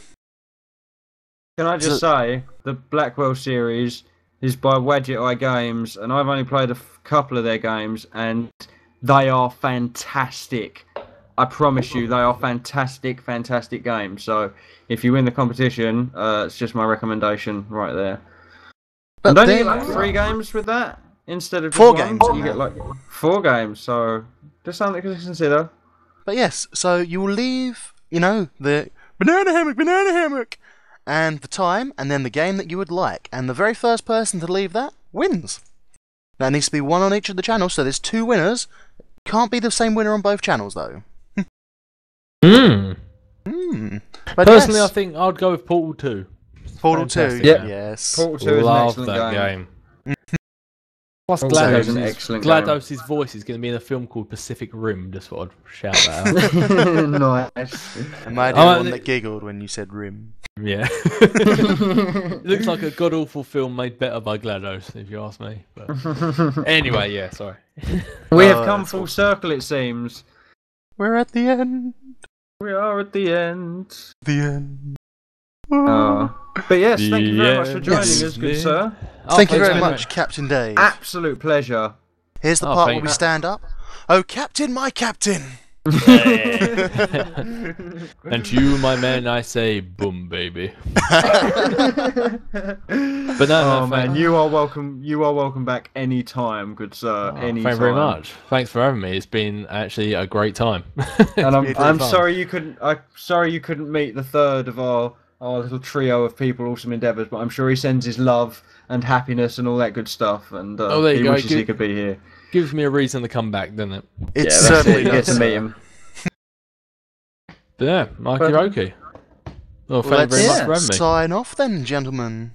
I have Yes, been thank Matt you the very Geek. much. Toodaloo. Catch you guys later.